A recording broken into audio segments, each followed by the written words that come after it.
السلام عليكم ورحمة الله وبركاته.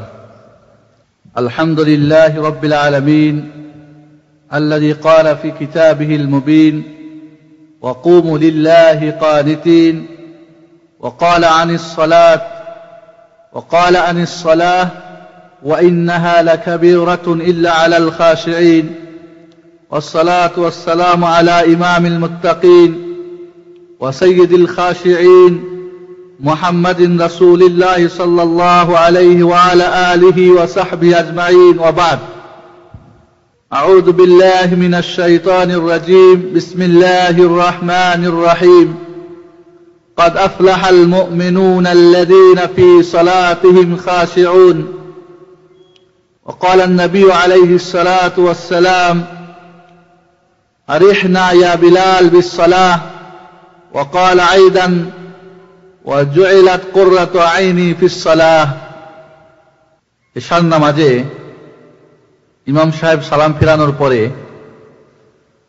মুসাল্লিদের মধ্যে মতানৈক্য। কেউ বলছেন নামাজ পূর্ণ 4 রাকাত হয়েছে, আবার কেউ বলছেন না কম হয়েছে। এমত অবস্থায় এক যুবক উঠে খুব জোর গলায় শক্ত করে বলতেছে যে না, অবশ্যই নামাজ কম হয়েছে।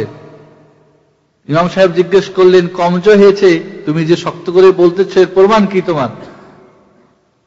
প্রতিদিন এশার নামাজে সারাদিনের ব্যবসার টাকা পয়সার হিসাব নিকাশ দৈনিক কমপ্লিট করে ফেলি, কিন্তু আজকে আমার হিসাব নিকাশ কমপ্লিট হয় নাই। এর মানে হচ্ছে যে আজকে আপনি নামাজ পূর্ণ এখনো পড়ান নাই, কম পড়েছেন। এই লোকটির নামাজ সম্পর্কে আপনাদের মতামত কি? যে ব্যক্তি নামাজ কম হলো না বেশি হলো, তার প্রমাণ হলো যে আমার হিসাব যদি কমপ্লিট হয়ে যায় সারা দিনের, তাহলে নামাজ ঠিক আছে। আজ যেহেতু আমার হিসাব কমপ্লিট হয় না, এর মানে হচ্ছে যে আজকে ইমাম সাহেব নামাজ পূর্ণ পড়ান নাই, 3 রাকাত বা 2 রাকাত পড়েই সালাম ফিরিয়েছেন। আজকে আমাদের আলোচ্য বিষয় হচ্ছে আদত না ইবাদত। আদত এবং ইবাদতের মধ্যে পার্থক্য হচ্ছে এই। প্রথমে আমরা পার্থক্যটা জেনে নিই। আদত শব্দের অর্থ হচ্ছে আরবি শব্দ, স্বভাব, অভ্যাস, হ্যাবিট, কালচার, আনুষ্ঠানিকতা, এটাকে বলা হয় আদত বা আদত। বাংলা আমরা ব্যবহার করি আদত। আর ইবাদত হচ্ছে নিজেকে বিলীন করে দেওয়া, ছোট করে দেওয়া, বিনয় নম্রতার সঙ্গে আল্লাহ রাব্বুল আলামিনের কে, তার উলুহিয়াতকে, তাকে রব বলে, তাকে আল্লাহ বলে স্বীকার করে নেওয়া। আদত এক এক জায়গার এক এক রকম হতে পারে। আমাদের দেশের পোশাক আদি আর এই দেশের পোশাক আদির মধ্যে পার্থক্য আছে না? আছে না? এখানকার বিবাহ শাদীর আনুষ্ঠানিকতা আর আমার দেশের পার্থক্য রয়েছে। চলাফেরায়, খাওয়া দাওয়ায়, কথাবার্তায়, লেনদেনে, উঠা বসায়, এগুলির যে অভ্যাস, কালচারে মানুষের পার্থক্য হতে পারে। যদি শরিয়াত বিরোধী না হয়, তাহলে কালচার বা অভ্যাসের মূল হলো সবই হালাল, সবই বৈধ। ওই পোশাকটা পরা যাবে না যেটা নিষেধ আছে। বাকি যে কোনো পোশাক নিষেধের ভিতরে যদি না আসে, তাহলে যে কোনো পোশাকই পরতে পারে। তাহলে আদত মূলত এর মূল হচ্ছে কি? বৈধ, হালাল। নিষেধ যেটা সেটা শুধু চলবে না, কিন্তু ইবাদত এর মূল হচ্ছে চলবে না। চলাতে হলে দলিল প্রয়োজন কোরআন থেকে অথবা সহিহ হাদিস থেকে। ইবাদত করতে হলে মহব্বতের সঙ্গে করতে হবে, আশা আকাঙ্ক্ষা নিয়ে করতে হবে, ভয় ভীতি সহকারে করতে হবে, আল্লাহকে খুশি করার জন্য করতে হবে, আল্লাহর নারাজি থেকে, অসন্তুষ্ট থেকে নিজেকে বাঁচাবার জন্য করতে হবে, পরম ভালোবেসে, মন থেকে দিল উজাড় করে ভালোবেসে ইবাদতটা করতে হবে। কিন্তু আদত, আপনি একটা কাপড় পরেন, ভালোবাসেন না বাসেন, অসুবিধা নেই, ভয় করেন আর নাই করেন, কোনো যায় আসে না। তাহলে ইবাদত একই হবে সবার ইবাদত কি হবে? হজ ইবাদত সবার ভিন্ন হবে না, একই হবে। আল্লাহর জন্য হতে হবে, রাসূল সাল্লাল্লাহু আলাইহি ওয়াসাল্লামের তরিকায় হতে হবে। যাকাত ইবাদত, রোজা ইবাদত, নামাজ ইবাদত, সাদকা ইবাদত, জিকির আজকার ইবাদত, কোরআন তেলাওয়াত ইবাদত। তাহলে ইবাদত এটা আল্লাহর জন্য হতে হবে। কার তরিকায় হতে হবে? মুহাম্মদুর রাসূলুল্লাহ সাল্লাল্লাহু আলাইহি ওয়াসাল্লামের তরিকা। আপনি যদি বলেন যে সাইফুদ্দিন বেলাল সাহেব, আপনি যে গুত্রা আর আবাপুরে এখন ওয়াজ করছেন, এটা কোথায় পেলেন আপনি? দলিল কি আপনার? উত্তর কি হবে? এটা আদাত, এটা একটা কালচার এই দেশের। এর জন্য দলিল প্রয়োজন নেই। নিষেধের জন্য আপনার দলিল প্রয়োজন। আপনি যদি বলেন নিষেধ, তো দলিল, জিব দলিল, এটাকে ব্যবহারের জন্য দলিল প্রয়োজন নেই। কিন্তু ইবাদত, এর জন্য দলিল প্রয়োজন হয়। তাহলে বন্ধুগণ, আমাদের এই কথাটুকু বুঝতে হয় প্রথমত, যে আদত হচ্ছে অভ্যাস, আনুষ্ঠানিকতা, এটা একটা কালচার, এটা একটা হ্যাবিট, এটা একটা এক এক দেশের এক এক মানুষের পার্থক্য হতে পারে। নারীর আলাদা, পুরুষের আলাদা, ছোটদের আলাদা। এর মধ্যে মূলত এটা বৈধ। অবৈধের জন্য দলিল লাগবে। যেটা নিষেধ শুধু ওইটু চলবে না, বাকি সবই চলবে। কিন্তু ইবাদত করার জন্য দলিল প্রয়োজন। ইবাদত আল্লাহকে খুশি করার জন্য, ইবাদত মহব্বতের সঙ্গে। মনে করেন একজন মহিলা বোরকা পরে। কেন বোরকা পরে? সৌদি আরবে থাকে তাই। এদেশের সরকারি নিয়ম, শরীয়তি আইন, বোরকা পরে বের হতে হবে, তাই বোরকা পরে বের হয়। মুসলমানই ধরে নেন। অনেক সময় দেখি ওই এয়ারপোর্টে গিয়ে খুলে নেই। অনেকে আছে এয়ারপোর্ট পর্যন্ত বোরকা পরে না, এয়ারপোর্টে যখন নামে তখন বোরকা পরে। মুসলমান। অনেকে আছেন, অনেক নারী এমন আছেন যারা ওই এয়ারপোর্ট পর্যন্ত পরে যায়, এয়ারপোর্টে ঢুকলেই বা ওই প্লেনে ওঠার পরে খুলে ফেলে। এই মহিলা যে বোরকা পরেন, এটা কি ইবাদত না আদত? আদত। কিন্তু একজন মহিলা বাড়ি থেকে বের হলেই, সে তার দেশেই হোক আর পরদেশেই হোক, স্বামী ছাড়া অন্যকে তার সৌন্দর্য দেখাবে না, তার রবের এটা অর্ডার পালন করে, তার আব্রু ইজ্জতকে ঢেকে রাখে, তার সৌন্দর্যকে, তার স্বাধীনতাকে ঢেকে রাখে। বোরকাকে মনে করে একটা ইবাদত, বোরকাকে মনে করে তার রবের একটা কি, এটাকে মহাব্বত করে। ভয় না, মানুষের ভয়ে না, ভয় কার? আল্লাহর ভয়ে। আশা কার? আল্লাহর কাছে। তাহলে এই বোরকাটাই ওই মহিলা হয়ে গেল ইবাদত। বুঝে আসছে আপনাদের ইবাদত এবং আদত? আজ সবচাইতে বড় মুসিবত আমাদের যেটা, সেটা হলো যে আমাদের ইবাদতগুলি আদাতে পরিণত হয়ে গেছে। হজ একটা আনুষ্ঠানিকতা, উমরা একটা আনুষ্ঠানিকতা, রোজা একটা আনুষ্ঠানিকতা, ঈদের নামাজ আনুষ্ঠানিকতা, মাঝে মাঝে নামাজ পড়ে আনুষ্ঠানিকতা, কোরআন তেলাওয়াত করে আনুষ্ঠানিকতা, জিকির আজকার মানুষ দেখানো, নামাজ পড়ে মানুষকে দেখানো মোতাওয়ার ভয়ে, এগুলি হয়ে গেল কি আদতে পরিণত হয়ে গেল। সবচেয়ে বড় মুসিবত হলো আমাদের ইবাদত আদাতে পরিণত হয়েছে। যেটা ছিল মহব্বতের সঙ্গে করতে হবে, যেটা আল্লাহর ভয় ভীতি সহকারে করতে হবে, যার মাধ্যমে আল্লাহর সন্তুষ্টি অর্জন থাকবে, যার মাধ্যমে দুনিয়া আমার কল্যাণ থাকবে, আখিরাতে আমার কল্যাণ থাকবে, যার মাধ্যমে আমার বিভিন্ন ধরনের উপকার থাকবে, দুনিয়াবি এবং উখরাবি। কিন্তু আমি সেটা না মনে করে আদাত, গেলাম, আসলাম, উঠলাম, বসলাম, শেষ হয়ে গেল। বন্ধুগণ, নামাজ বা সালাতের বহুবিধ ফায়দা রয়েছে। ওয়াকিমিস সালাহ ইন্নাস সালাতা তানহা আনিল ফাহশাই ওয়াল মুনকার। নামাজ কায়েম করো, সালাত কায়েম করো। সালাত নিশ্চয় তোমাদেরকে অশ্লীল, গর্হিত, অন্যায়, হারাম, বেহায়াপনা কাজ থেকে তোমাদের বিরত রাখে। আজ আমরা নামাজ পড়ি না, পড়ি, আবার গিয়ে ওই ফিল্মের সামনে বসে না। নামাজ পড়ে সুদ খাই না, নামাজি নামাজ পড়ে কপালের মধ্যে মাশাআল্লাহ দাগ পড়ে গেছে, আবার ঘুষ খায়। নামাজ পড়ে তার বাড়ির মধ্যে দায়ুস, তার বাড়িতে পর্দা নেই, তার বউ পর্দা করে না, মেয়েরা পর্দা করে না। নামাজ পড়ে তার হালাল রুজি খেলো না হারাম খেলো, কোনো ভ্রুক্ষেপ নেই। নামাজ পড়ে অন্যায় করে, অশ্লীলের সঙ্গে জড়িত, চুরি করে, অন্য অনেক কিছু করে। সুবহানাল্লাহ। আল্লাহ বলছেন নামাজ অবশ্যই মানুষকে অন্যায় থেকে, অশ্লীল থেকে বিরত রাখে। আর আমি নামাজ পড়লাম কিন্তু আমার নামাজ কোনই কাজে আসলো না। আমি হজ করলাম কিন্তু আমি নিষ্পাপ হতে পারলাম না। আমি উমরা করলাম কিন্তু আমার কাজ হলো না। এর অর্থ কি? ওই ইবাদতটা আদাতে পরিণত হয়ে গেছে আমাদের কাছে। সত্যি যদি ইবাদত হিসেবে আমরা করতাম তো এর ফায়দা আমরা পেতাম, কিন্তু যেহেতু আদত হিসেবে করি, এটাকে অভ্যাস মনে করি। একজন নামাজ পড়ে, কমিউনিস্ট। কোন দল করে? কমিউনিস্ট মানে কি? যারা কোনো ধর্মকর্ম মানে না, ঠিক না? নামাজ পড়ে, তাকে জিজ্ঞেস করা হলো আপনি নামাজ পড়েন কেন? এটা তো একটা মৌলবাদীদের কাজ। হ্যাঁ, এটা আমার পারিবারিক একটা কালচার। পরিবারের সবাই নামাজ পড়ে, আমিও পড়ি। ছোটকাল থেকে বাবা নামাজ শিখিয়েছিল, তাই আমি নামাজ পড়ি। এটা কোন ইবাদত মনে করে?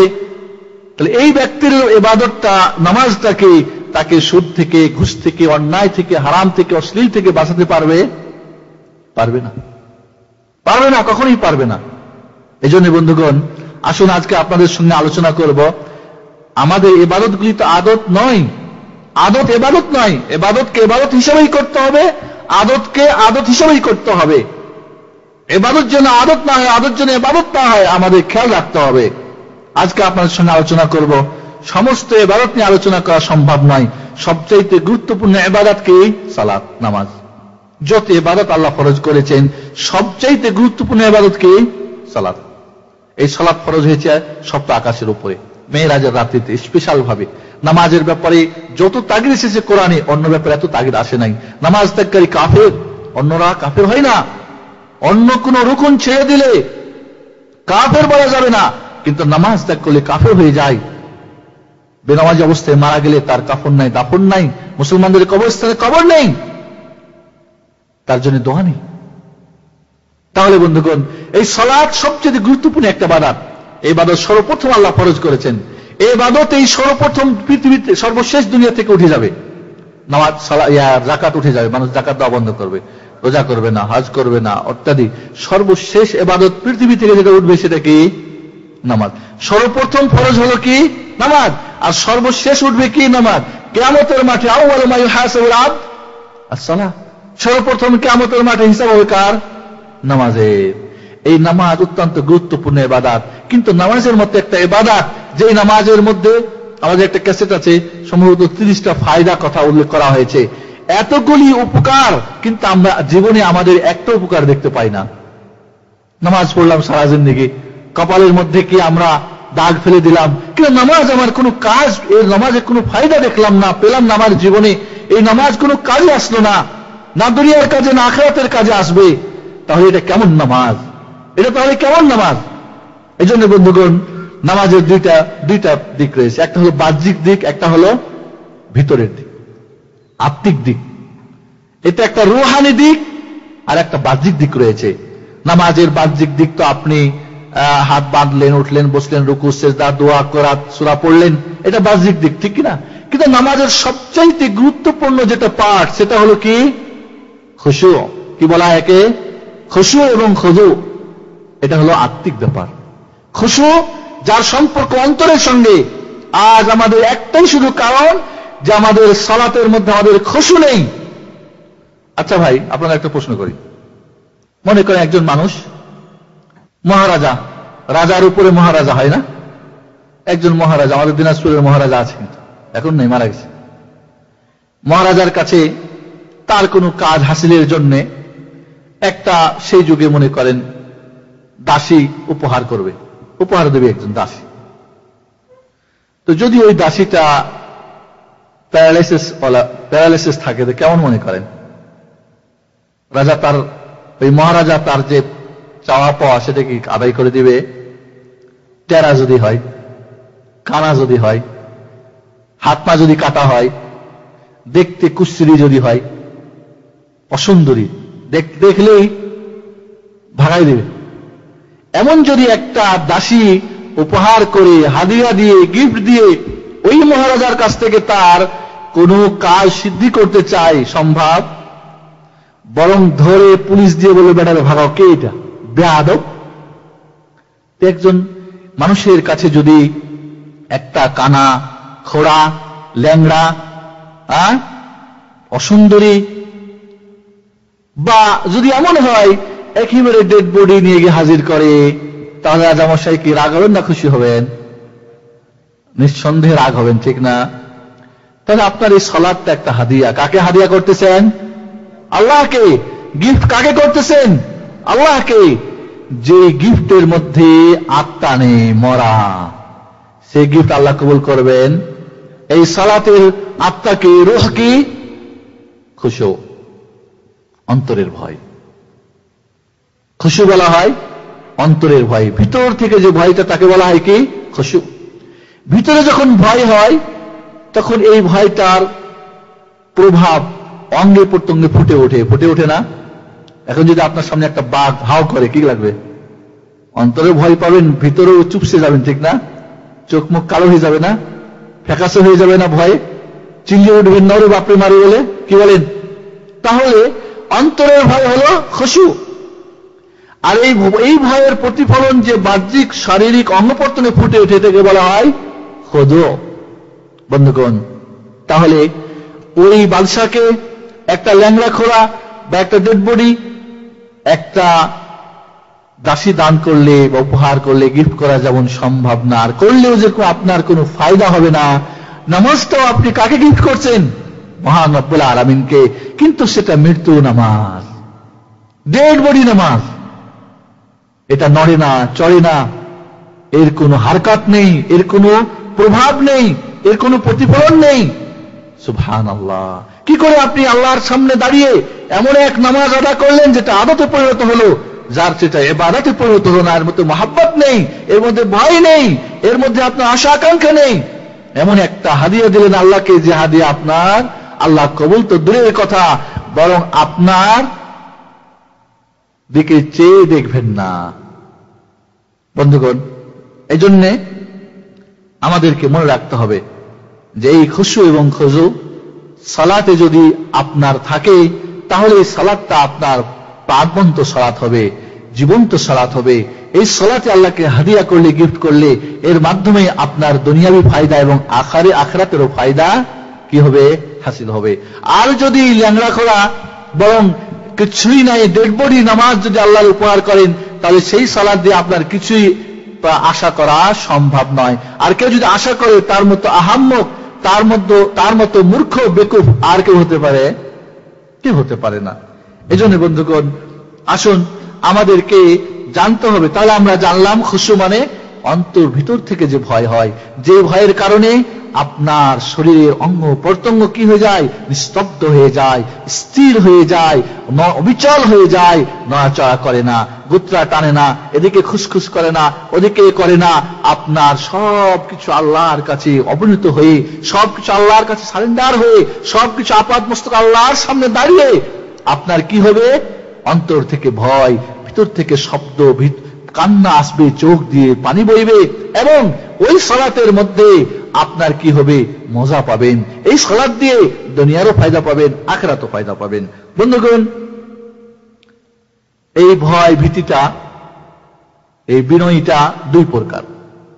একটা হলো ইমানি, আর একটা হলো মুনাফিকি। সত্যি যদি আপনার ইমান তাজা থাকে, আল্লাহর সম্পর্কে আপনার সঠিক জ্ঞান থাকে, দিন সম্পর্কে সঠিক জ্ঞান থাকে, রাসূল সাল্লাল্লাহু আলাইহি ওয়াসাল্লামের সালাতের পদ্ধতি নিয়ম জানা থাকে, রাসূলের তরিকা অনুযায়ী আপনি নামাজ আদায় করেন, ওই সালাত যদি আল্লাহর ভয় ভীতি নিয়ে, আল্লাহর আজমাত ও জালালাত, আল্লাহর শান ও শৌকাত, আল্লাহর সেই মহিমা, আল্লাহর সেই বরত্ব, আল্লাহর সেই মর্যাদা, আল্লাহর সব কিছু যদি আপনার অন্তরে গেঁথে যায়, এই নিয়ে যখন আপনি নামাজ পড়বেন, এটা হলো কি সত্যিকারে মুমিনের কি ভয় ও ভীতি, মুমিনের বিনয় ও নম্রতা, মুমিনের খুশি ও খুজু। আর একটা হলো কি মুনাফিকের মন খুশু খুজু। মুনাফিকের খুশু খুজু কেমন? সেটা হলো যে আপনি দেখবেন যে তার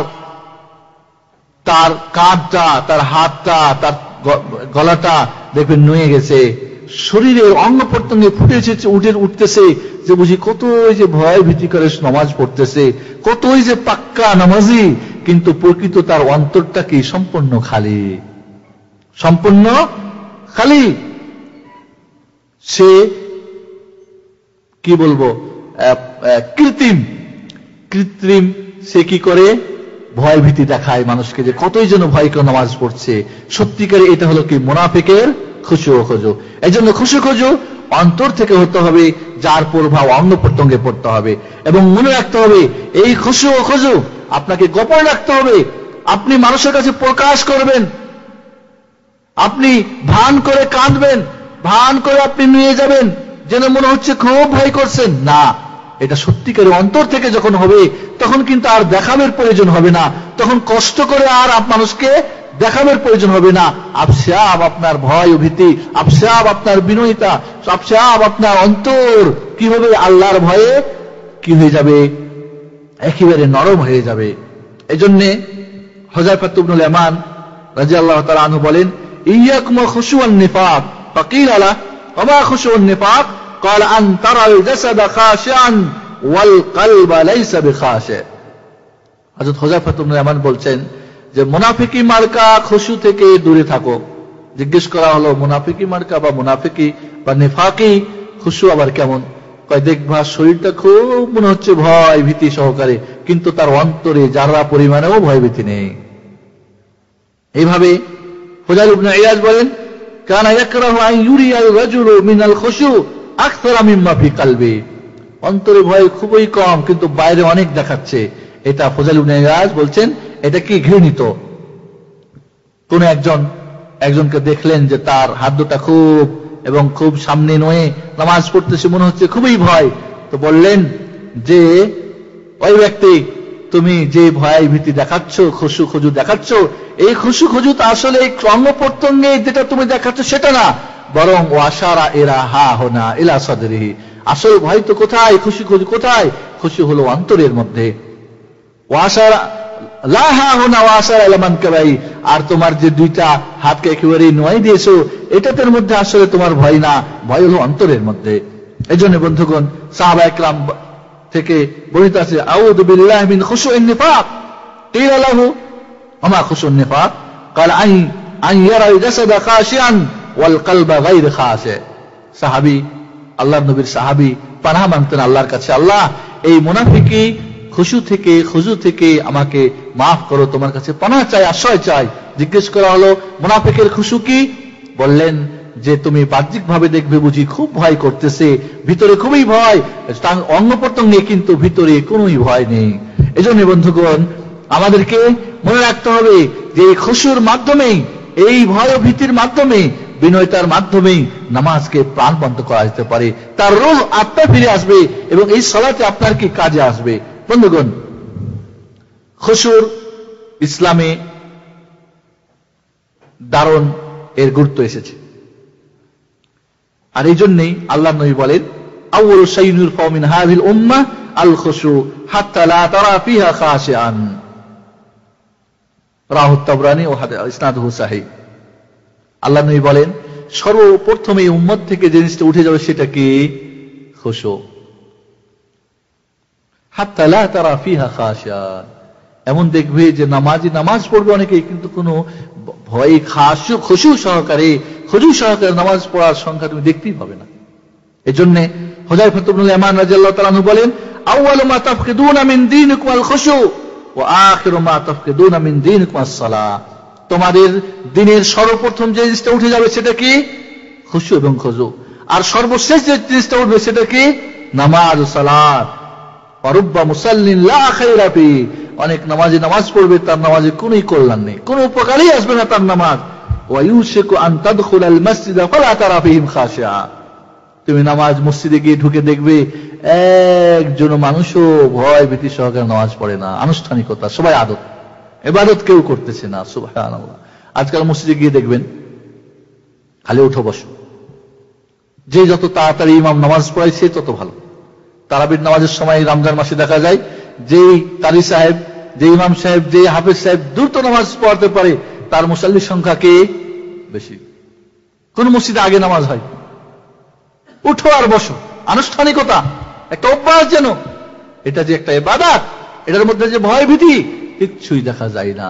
আল্লাহর নবীর সাহাবী হুযায়ফা ইবনুল ইয়ামানের কথায় আজ বাস্তবে সেটা কি আমাদের প্রতিফলিত হচ্ছে। বন্ধুগণ এই জন্যে খুশু এবং খুশুর যে এটা হলো গুরুত্ব অত্যন্ত, কারণ খুশু ছাড়া ওই নামাজ হলো আত্মাবিহীন নামাজ, এর কোনোই ফায়দা হবে না। এর ফজিলত অনেক। এই জন্য আল্লাহ রাব্বুল আলামিন কোরআন পাকের মধ্যে, কোরআন মাজিদের মধ্যে বিভিন্ন জায়গায় যারা খুশু, এই ভয় নিয়ে নামাজ পড়ে, তাদের সম্পর্কে আল্লাহ বিভিন্ন জায়গায় কি প্রশংসা করেছেন। আল্লাহ সূরা মুমিনুন বলেন, কাদ আফলাহাল মুমিনুন আল্লাযীনা ফি সালাতিহিম খাশিউন। ওই মুমিনরা কল্যাণকামী হলো, ওই মুমিনরা তারা কৃতকার্য হলো, তাদের জীবন ধন্য হলো দুনিয়া এবং আখিরাতে, যারা কি তাদের নামাজের মধ্যে কি করে, ভয় ভীতি সহকারে নামাজ পড়ে। আল্লাহ অনেকগুলি গুণ বর্ণনা করার পরে শেষে গিয়ে বলছেন, আল্লাযীনা ইয়ারিসুনাল জান্নাতাল, আল্লাহ রাব্বুল আলামিন এখানে সূরা মুমিনের শেষে গিয়ে বলছেন যে এরা জান্নাতুল ফেরদাউসের কি হবে, হকদার হবে। সুবহানাল্লাহ। তাহলে নামাজের মধ্যে যদি খুশু থাকে, এই নামাজ আপনাকে কোথায় নিয়ে যাবে? জান্নাতুল ফেরদাউস, সবচেয়ে উন্নত মানের জান্নাত। এজন্য আল্লাহ নবী বলেন, জান্নাত যদি চেতে চাও তাহলে কোন জান্নাত চাও? জান্নাতুল ফেরদাউস চাও। কে থাকবে জান্নাতুল ফেরদাউসে? সকল নবী রাসূলগণ, ঠিক না? সকল নবী রাসূলদের সাহাবাগণ, আনসারগণ, ভালো ভালো বড় বড় মুহাদ্দিস, সাহাবা ইকরাম, তাবিঈন, বড় বড় ইমাম, মুহাদ্দিসিন, সালিহিন, শুহাদা, এরা থাকবে ওই জান্নাতে। সুবহানাল্লাহ। এজন্য বন্ধুগণ, যদি নামাজে আপনি খাশে হতে পারেন, ভয় ভীতি সহকারে নামাজ পড়তে পারেন, তাহলে এই নামাজ আপনি কোথায় নিয়ে যাবে? জান্নাতুল ফেরদাউসে। এর চেয়ে বড় ফজিলত আর কি হতে পারে? আল্লাহ অন্য জায়গায় বলেন, ওয়া ইন্নাহা লাকাবীরাতুন ইল্লা আলাল খাশিঈন। সূরা বাকারার 45 নম্বর আয়াত আল্লাহ বলেন যে নামাজ ভারী কাদের উপরে? মুনাফিকদের উপরে। কিন্তু যারা সত্যিকারে ভয় ভীতি সহকারে নামাজ পড়ে, আল্লাহকে খুশি করার জন্য নামাজ পড়ে, মহব্বতের সঙ্গে নামাজ পড়ে, তার জন্য নামাজ কি খুবই হালকা, তার জন্য কোনো নেই, নামাজ ভারী না। এভাবে আল্লাহ রাব্বুল আলামিন বলেন, খাশিঈনা লিল্লাহ লা ইশতারুনা বিআয়াতিল্লাহি তামানান কালীলা। সূরা আল ইমরানের 199 আয়াতে আল্লাহ বলেন যে আল্লাহর ভয়ে ভীত সহকারে নামাজ পড়ে, তারা আল্লাহর দ্বীনের বিনিময়ে কিছুই ক্রয় করে না। ধর্ম ব্যবসায়ী না এরা কোরআন বিক্রি করে, হাদিস বিক্রি করে, ধর্মের নামে, দ্বীনের নামে এরা কিছু ক্রয় করে না, বরং আল্লাহর ভয় এদের অন্তরে রয়েছে, যার ফলে এরা যখন ইবাদত করে তখন তারা এই ইবাদতে মজা পায়, মহব্বতের সঙ্গে করে, ভয় ভীতি সহকারে আশা নিয়ে এরা ইবাদত করতে পারে। আল্লাহ রাব্বুল আলামিন নবী রাসূলগণ সম্পর্কে বলেন, ওয়ায়াদউনা রাগাবা ওয়া রাহবা ওয়া কানু লানা খাশিঈন। সূরা আম্বিয়ার 90 নম্বর আয়াত আল্লাহ বলেন যে নবী রাসূলগণ যারা ভয় ভীতি সহকারে আশা আকাঙ্ক্ষা নিয়ে আমাকে ডাকে এবং তারা কি অত্যন্ত ভীত এবং ভয় সহকারে তারা কি করে ইবাদত করে। সুবহানাল্লাহ। সুফিরা বলে যে আমরা ইবাদত করি শুধুমাত্র আল্লাহ অর্ডার করছেন তাই, এর মাধ্যমে আমরা জান্নাতও চাই না, জাহান্নাম থেকেও পানাহ চাই না। বলেন নাউযুবিল্লাহ। নবী রাসূলগণ ইবাদত করেন, আল্লাহকে ডাকেন কিসের সঙ্গে? ভয় ও ভীতি সহকারে, আশা আকাঙ্ক্ষা নিয়ে। আর সুফি শয়তানরা কয় আমরা ইবাদত শুধু আল্লাহর মহব্বতে করি, রাসূলের মহব্বতে করি। ইবাদত তিনটা জিনিসের সমন্বয় হতে হবে, মহব্বতের সঙ্গে হতে হবে ইবাদতটা, এটা আল্লাহর অর্ডার, রাসূলের অর্ডার, ভয় সহকারে এবং আশা আকাঙ্ক্ষা নিয়ে। এই তিনটা একসঙ্গে যদি ইবাদতে না থাকে তাহলে সেটা ইবাদতই না, সেটা কি হবে? আদত হয়ে যাবে। আর ইবাদত কবুল হওয়ার জন্য শর্ত কয়টা? দুইটা। হতে হবে আল্লাহর জন্য ইখলাসের সঙ্গে। আর কার তরিকায় হতে হবে? মুহাম্মদুর রাসূলুল্লাহ সাল্লাল্লাহু আলাইহি ওয়াসাল্লামের তরিকা। কোন নকশাবন্দিয়া তরিকায় না, ফুরফুরিয়া তরিকায় না, বা চিশতিয়া তরিকায় না। তরিকা কার হবে? মুহাম্মদী তরিকায় সালাতটা হতে হবে, আপনার যে কোনো ইবাদত হতে হবে। আল্লাহ রাব্বুল আলামিন অন্য জায়গায় বলেন, ওয়ায়াখিরুনা লিল আযকারি ইয়াবকুনা ওয়া ইয়াজিদুহুম খুশুয়া। সূরা ইসরার 109 নম্বর আয়াত আল্লাহ বলেন যে তারা কি করে? ভয় ভীতি সহকারে তারা কন্দন করতে করতে কি করে? তারা অবত মস্তকে কি বলে নিচু হয়ে তারা কি পড়ে? সেজদায় পড়ে যায় এবং তাদের ভয় ও ভীতি বেড়ে যায়। আল্লাহু আকবার। মুমিন কারা? যারা করে কি? ভয় সহকারে একেবারে সেজদায় পড়ে যায় এবং তাদের আরো ভয় কি হয়ে যায়? বেড়ে যায়। এইভাবে আল্লাহ রাব্বুল আলামিন সূরা আহজাবে নারী পুরুষদের 11টা গুণ বর্ণনা করেছেন। মুসলিম, মুমিন, এরা রোজাদার, এরা ভয়ভীতি, এরা কি বলে সদকা করে, দান খয়রাত করে, এরা জিকির করে, ইত্যাদি ইত্যাদি। আল্লাহ রাব্বুল আলামিন সূরা আহজাবের 35 নম্বর আয়াতে প্রতিটি নারী পুরুষের 11টা গুণ বর্ণনা করেছেন। ওইখানে এই প্রশংসাতে এগুলো বর্ণনা করেছেন, ওয়াল খাশিঈনা ওয়াল খাশিআত। ওই পুরুষ যারা আল্লাহকে ভয় করে, ওই নারী যারা আল্লাহকে ভয় করে। আল্লাহু আকবার। তাহলে এই যে ভয় ভীতি খুশু, এটা একটা ভালো গুণ, মুমিন মুসলমান পুরুষ নারীদের গুণ। এইভাবে আল্লাহ রাব্বুল আলামিন আয়াতের শেষে গিয়ে বলেন, আ'আদাল্লাহু লাহুম মাগফিরাতাও ওয়া আজরান আযীমা। এই গুণের অধিকারী যারা, তাদের জন্য আল্লাহ কি রেখেছেন? তার ক্ষমা প্রস্তুত রেখেছেন, এবং তার জন্য অসীম তাদের জন্য আজর সওয়াব প্রতিদান রেখেছেন। সুবহানাল্লাহ। তাহলে সত্যিকারে খুশু সহকারে নামাজ পড়লে ওই নামাজে ফায়দা আছে না নাই? অবশ্যই ফায়দা রয়েছে। আল্লাহর নবী আলাইহিস সালাতু ওয়াস সালাম বলেন, সাবাতুন ইউযিল্লুহুমুল্লাহু ইয়াওমা লা যিল্লা ইল্লা যিল্লুহু ওয়া যাকারা মিনহুম ওয়া রাজুলুন যাকারাল্লাহ খালিয়ান ফাফাদাত আইনা। বুখারী মুসলিমের হাদিস। আল্লাহর নবী বলেন, 7 শ্রেণীর মানুষ জান্নাতে কিয়ামতের দিন আল্লাহর আরশের নিচে কিভাবে ছায়া পাবেন। তার মধ্যে একজন যে একাকী দাঁড়িয়ে আল্লাহ নামাজ পড়ে বা জিকির করে বা কোরআন তেলাওয়াত করে, তখন কি করে? ফাফাদাত আইনা, তার 2 চোখ দিয়ে টপ টপ করে অশ্রু সজল হয়। সুবহানাল্লাহ। আমার এক ছোট ভাই রিয়াদে থাকে, আমাকে প্রায় টেলিফোন করে, বলে আপনার এই খুশু হুজুর, এই আমার আবকিক ইসলামিক সেন্টারে নামাজের 11টা ক্যাসেট তৈরি হয়েছিল। তার মধ্যে একটা ছিল নামাজের ফায়দা, একটা ছিল খুশু খুজু, এবং খুশু খুজু কি করলে বাড়ে, এই বিষয়টা অপরিপূর্ণ ছিল। এই ছোট ভাই আমাকে প্রায় টেলিফোন করে, এত চেষ্টা করে চোখ দিয়ে তো পানি বের হতে চায় না, তা আপনি এই ক্যাসেটটা যদি অনুরোধ করি তৈরি করতেন, তাহলে আমরা হয়তো উপকৃত হতে পারতাম। যার ফলে এই ভাইকে কেন্দ্র করে নতুন করে আবার আমাদের আলোচনার, হয়তো আজকে নতুন করে আমরা আলোচনা করছি, ও তাকে এবং সবাইকে আমাদের আল্লাহ রাব্বুল আলামিন খুশু এবং খুজু সহকারে নামাজ পড়ার কি করেন? তৌফিক দান করেন। আল্লাহ নবী বলেন, খামসু সালাতিন ইফতারাদাহুন্না আল্লাহ তাআলা ওয়া মান আহসানা উযুআহুন্না ওয়া সাল্লাহুন্না লিওয়াক্তিহিন্না ওয়া আতাম্মা রুকুআহুন্না ওয়া খুশুআহুন্না কানা লাহু আলাল্লাহি আহাদুন আন ইয়াগফিরা লাহু ওয়া মান লাম ইয়াফআল ফালাইসা লাহু আলাল্লাহি আহাদ ইন শাআ গাফারা লাহু ওয়া ইন শাআ আযাবা। 5 ওয়াক্ত নামাজ আল্লাহ ফরজ করে দিয়েছেন। যে সুন্দর করে ওযু করলো, সময় মতো নামাজ পড়লো, রুকু পূর্ণ করলো এবং খুশু সহকারে ভয় ভীতি সহকারে নামাজ পড়লো, আল্লাহর জন্য তার সঙ্গে একটা কি চুক্তি হয়ে গেল। কি হলো? চুক্তি হয়ে গেল। কি চুক্তি? আল্লাহ তাকে ক্ষমা করে দেবেন। সুবহানাল্লাহ।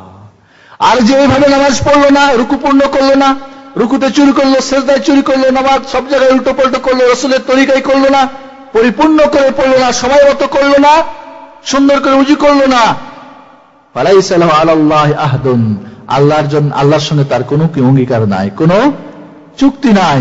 চাইলে ক্ষমা করতে পারেন, আর না চাইলে তাকে আযাব দিবেন। সুবহানাল্লাহ। এই হাদিসটা ইমাম আবু দাউদ বর্ণনা করেছেন, 425 নম্বর হাদিস। হাদিসটা সহিহ। এভাবে আল্লাহ নবী বলেন, মান তাওয়াদ্দা ফাহসানা উযুআ সুম্মা সাল্লা রাকাতাইন ইউকবিল আলাইহিমা বিকলবিহি ওয়া ওয়াজহিহি ওয়া ফি রিওয়ায়াতিন লা ইউহাদ্দিসু ফীহিমা নাফসাহু গুফিরা লাহু মা তাকাদ্দামা মিন যামবি ওয়া ফি রিওয়ায়া ইল্লা ওয়াজাবাত লাহুল জান্নাহ রাহুল বুখারী ওয়া নাসাঈ। সুবহানাল্লাহ। আল্লাহ নবী বলেন, যে ব্যক্তি সুন্দর করে ওযু করলো, 2 রাকাত নামাজ পড়লো অন্তর সহকারে, ভয় ভীতি সহকারে, একেবারে তার সেই নামাজেই তার মন দিয়ে, দুনিয়ার কোথাও না, ওই ব্যক্তির মতো না যে নামাজ ভুলেছে ইমাম সাহেব, কারণ আপনার হিসাব আমার কমপ্লিট হয় নাই, এমন না, বরং পরিপূর্ণভাবে আল্লাহকে খুশি করার জন্য নামাজ পড়লো। ওই নামাজে বাইরের কোনো কথা আলোচনা করলো না, দুনিয়া চলে গেল না, বউয়ের কাছে মানে বউ বেটির কথা চিন্তা করলো না, বাড়ির কথা চিন্তা করলো না, তেজারতের কথা চিন্তা করলো না, ধান্দা বান্দা করলো না, বরং আল্লাহকে খুশি করার জন্য আল্লাহর ভয় ভীতি সহকারে নামাজ পড়লো। আল্লাহ নবী বলেন, গফিরা লাহু মা তাকাদ্দামা মিন যামবি, ওই ব্যক্তির পূর্বের সমস্ত গুনাহ ওই 2 রাকাত নামাজের কারণে আল্লাহ ক্ষমা করে দেবেন। সুবহানাল্লাহ। নিষ্পাপ ব্যক্তি, যার কোনো পাপ নাই, ওষুধ খায়, ঘুষ খায়, জেনা করে, চুরি করে, বাটপারি করে, 2 নম্বরই করে, স্মাগলারি করে, বেপরদায় থাকে, কি বলেন? আল্লাহ নবী বলেন সে নিষ্পাপ এই 2 রাকাত নামাজ পড়ার ফলে। অফি রিওয়ায়া ইল্লা ওয়াজাবাত লাহুল জান্নাহ, অন্য বর্ণে আছে ওই ব্যক্তির এই 2 রাকাত নামাজের জন্য জান্নাত তার জন্য কি হয়ে যায়? ওয়াজিব হয়ে যায়। সুবহানাল্লাহ। চিন্তা করেন খুশুর কি ফজিলত, খুশুর হুকুম। সঠিক মতে খুশু ওয়াজিব। নামাজের মধ্যে খুশু সহকারে নামাজ পড়া কি ওয়াজিব। কারণ আল্লাহ নবী বলে, আল্লাহ রাব্বুল আলামিন বলেন, ওয়াস্তাঈনু বিস-সাবরি ওয়াস-সালাহ ওয়া ইন্নাহু লাকাবীরাতুন ইল্লা আলাল খাশিঈন। তোমরা ধৈর্যের সঙ্গে নামাজের মাধ্যমে তোমরা কি করো? আল্লাহর কাছে চাও, সাহায্য চাও, এবং মনে রাখো এই নামাজ ভারী কাদের উপরে? মুনাফিকদের উপরে। খাসে যারা ভয়ভীতি সহকারে নামাজ পড়ে এদের জন্য ভারী নয়, এদের জন্য কিনা ভারী না। তাহলে আল্লাহ রাব্বুল আলামিন যারা খুশু সহকারে নামাজ পড়ে না তাদের এখানে কি করছেন? এখানে আল্লাহ রাব্বুল, ভাই মোবাইলগুলি বন্ধ করেন প্লিজ। কোন হাদিসের আলোচনায় মোবাইল বাজা বেয়াদবি, এর চেয়ে বেয়াদবি আর কিছু হতে পারে না। যারা আছে পকেট থেকে মোবাইল বন্ধ করে রাখেন, সাইলেন্ট করে রাখেন, বন্ধ করুন।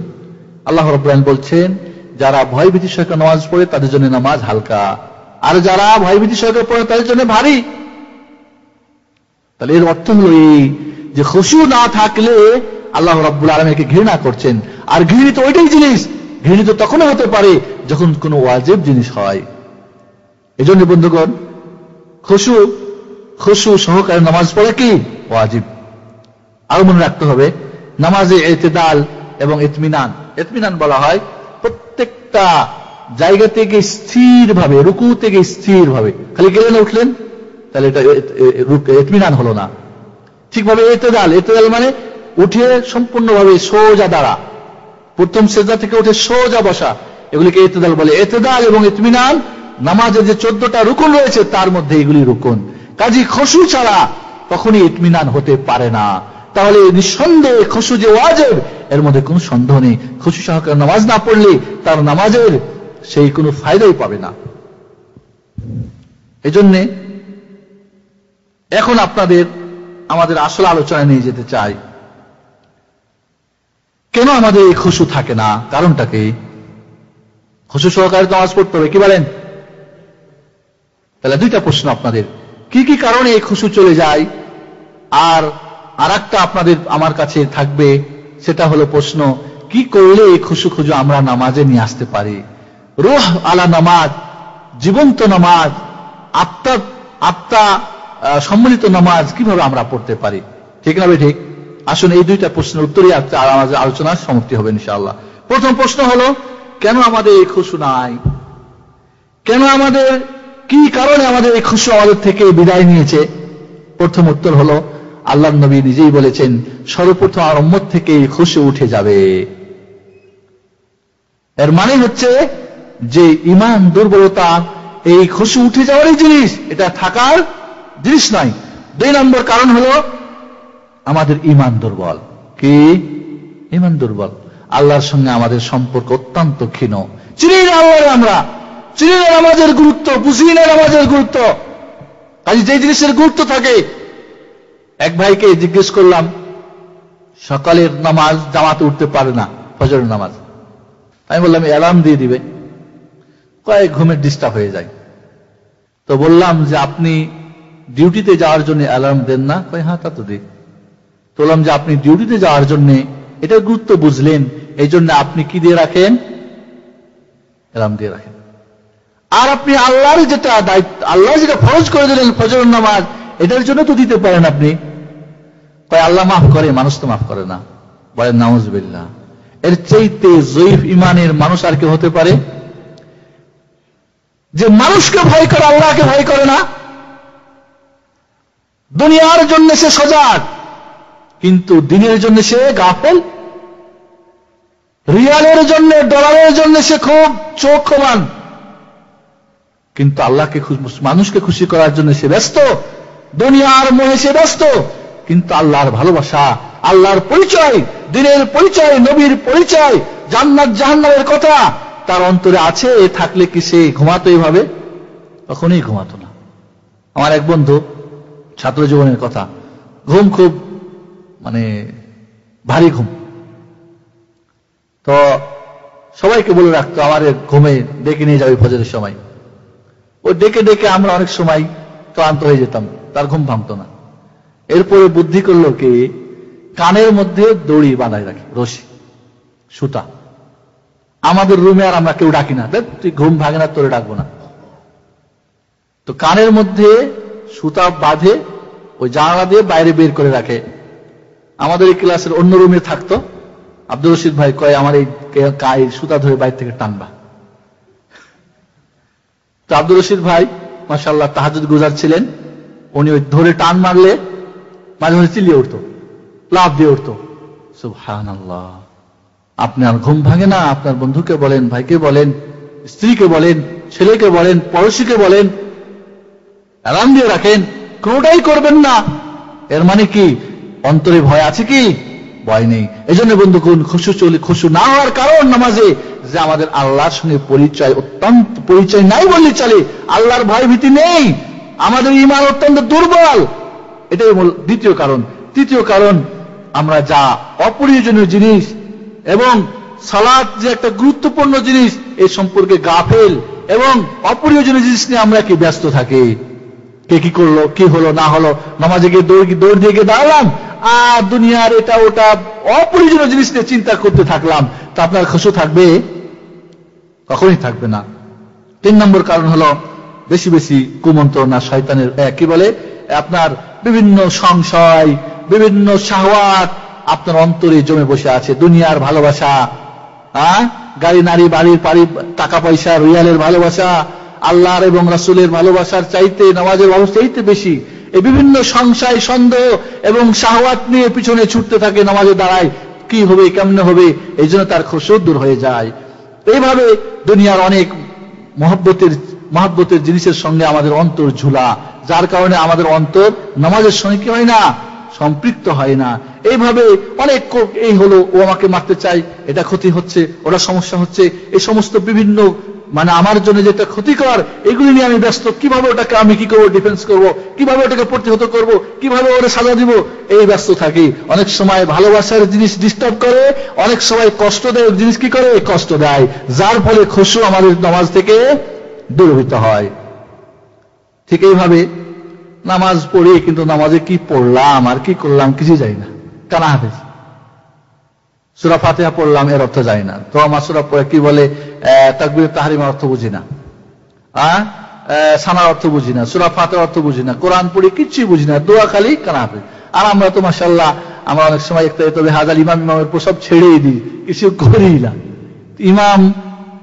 ইমাম সাহেব তো কোথায় মিলাদ পড়াবে আর কোথায় কি করবে এই নিয়ে ব্যস্ত, তিনিও ব্যস্ত আর আপনিও ব্যস্ত। নামাজে খুশু হবে? কিচ্ছুই বুঝলেন না, কিচ্ছুই জানলেন না, কি পড়লেন, তো ওই নামাজে কখনই আপনার খুশু হবে না। এইভাবে নামাজ রাসূল সাল্লাল্লাহু আলাইহি ওয়াসাল্লামের তরিকা অনুযায়ী নামাজ না হওয়া, আপন আপন তরিকার নামাজ। ভাই আপনাদের আগে বলছিলাম যে আদত মানে অভ্যাস বিভিন্ন ধরনের হতে পারে, ঠিক কিনা, আর ইবাদত একই রকম হতে হবে, ঠিক কিনা? ঠিক।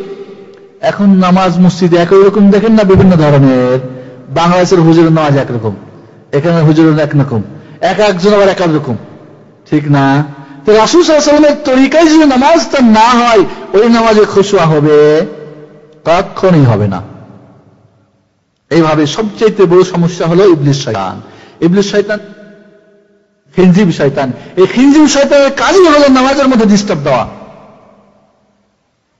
শয়তান কসম খেয়েছে, ثم لآتينهم من بين أيديهم ومن خلفهم وعن أيمانهم وعن شمائلهم। সূরা আরাফ 17 নম্বর আয়াত। শয়তান কসম খাইছে, সে বলছে তার কাজ হলো আমি সামনে পিছনে ডানে বামে বসে বনি আদমকে যে করেই হোক তাকে জাহান্নামে নিয়ে যাবই, আমি একাই জাহান্নামে যাব না। শয়তান আপনার পিছনে লেগে আছে। খিনজিব শয়তান চাচ্ছে আপনার নামাজে ডিস্টার্ব করার জন্য। খিনজিব শয়তান আপনাকে অসহসা দিচ্ছে, আপনাকে কুমন্ত্রণা দিচ্ছে, এদিক ওদিক নিয়ে যাচ্ছে, দুনিয়ার মহব্বত জুড়ে দিচ্ছে, কোথায় কোথায় আপনাকে ঘুরায় নিয়ে বেড়াচ্ছে। চলে যাচ্ছেন বাড়িতে, চলে যাচ্ছেন রাস্তায় ঘাটে, ব্যবসা বাণিজ্য। আপনার কাজই হলো নামাজের যে মজা, এই নামাজ নষ্ট করে দেয়। নামাজের যে রূহ, এই আত্মাকে শেষ করে দেয়। ডেড বডি নামাজ বানিয়ে দেয়, যাতে করে এই নামাজ আপনার পড়া হলো কিন্তু কোনো কাজে আসবে না। এই শয়তানের কারণেও আপনার এই নামাজে কি হয় না, আপনার খুশু আসে না। 9 নম্বর কারণ হলো, 10 নম্বর কারণ হলো যে এই খুশু খুজুর ফজিলত এবং এর আহমিয়ত, এর গুরুত্ব সম্পর্কে আমরা ওয়াকিফাল না। এই ধরনের খুশু খুজু নিয়ে আলোচনা কোনদিন শুনছেন নাকি? তো কোত্থেকে আপনার খুশু খুজু আসবে? না জানা থাকলে তো জানতে হবে, তারপর না সেটা হবে। কি বলেন? এখন যাই আমরা আলোচনা করি যে কি করলে আমাদের এই খুশু খুজু বাড়বে এবং এই নামাজটা রুহানি নামাজ হবে, যে নামাজের আমাদের কাজে লাগবে। বন্ধুগণ, আল্লাহ রাব্বুল আলামিন আমাদেরকে খুশু সহকারে নামাজ পড়তে বলছেন, রাসূল সাল্লাল্লাহু আলাইহি ওয়াসাল্লাম পড়তে বলছেন, তাহলে নিঃসন্দেহে আল্লাহ এবং তার রাসূল এমন কাজের অর্ডার করেন না যেটা অসম্ভব। কি বলেন? এটাকে অর্জন করা, এটাকে কাসব করা, এটাকে আয়ত্তে আনা কি সম্ভব? আমাদের এখানে কারণগুলিকে আমরা দুই ভাগে ভাগ করতে পারি। ভালো করে খেয়াল করেন আমার সঙ্গে। কিছু কারণ আছে করণীয়, যেগুলি করলে আমাদের খুশু বাড়বে, আর কিছু কারণ আছে বর্জনীয়, বর্জন করলে আমাদের খুশু বাড়বে। প্রথম আমরা আলোচনা করি যেগুলি ছাড়তে হবে, ত্যাগ করতে হবে, বর্জনীয়। এমন কিছু জিনিস রয়েছে বর্জন করলে আমাদের নামাজ কি হবে? এটা প্রাণবন্ত নামাজ হবে, খুশু সহকারে নামাজ হবে, এবং এই নামাজ দুনিয়া আখিরাতে আমার ফায়দা আসবে। আর কেনই বা খুশু আসবে না? যদি পাহাড় কাঁদতে পারে, জমিন কাঁদতে পারে, ভয় ভীতি তার হতে পারে, আসমান হতে পারে। আল্লাহ রাব্বুল আলামিন কি বলেন? ওয়ালাউ আনজালনা হাযাল কুরআন আলা জাবালিন লারাইতাহু খাশিআ। আমি যদি কোরআনকে পাহাড়ের উপর অবতীর্ণ করতাম তো দেখবে পাহাড় কি ভয় ভীতিতে নুয়ে গেছে। মুতাসাদ্দিআন মিন খাশিয়াতিল্লাহ, আল্লাহর ভয়ে চূর্ণ বির্ণ হয়ে গেছে, আল্লাহু আকবার। কোরআনের ভয়ে, আল্লাহর ভয়ে যদি পাহাড় কাঁদতে পারে, ফেটে চুরমার হয়ে যেতে পারে, তো মানুষ যাকে আল্লাহর ইবাদত করার জন্য সৃষ্টি করেছেন ভয় ভীতি সহকারে, তার অন্তরে ভয় আসতে পারে না? পারে না? অবশ্যই পারে। আল্লাহ রাব্বুল আলামিন বলেছেন, ওয়ালাউ আরাদ ইন্না আরাদনাল আমানাতা আলাস সামাওয়াতি ওয়াল আরদি ওয়াল জিবালি ফাআবাইনা আন ইয়াহমিলনাহা ওয়া আশফাকনা মিনহা ওয়া হামালাহাল ইনসান। কোরআনের আমানত পৃথিবী, আসমান জমিনের কাছে, পাহাড় পর্বতের কাছে সবাই ভয় ভীতি সহকারে নাই। তাহলে যদি জড়পদার্থ ভয় করতে পারে, মানুষ যাকে জীবন দিয়ে, রূহ দিয়ে, আত্মা দিয়ে, পঞ্চ ইন্দ্রিয় দিয়ে আল্লাহ সৃষ্টি করেছেন, তার ভয় আসতে পারে না? পারে না? অবশ্যই পারে। এজন্য বন্ধুগণ, আল্লাহর নবী আলাইহিস সালাতু ওয়াস সালাম, হযরত মূসা আলাইহিস সালাতু ওয়াস সালাম কে আল্লাহ বললেন, ওয়া কুল ইনদা যিকরি খাশিয়াম মুতমাইন্না।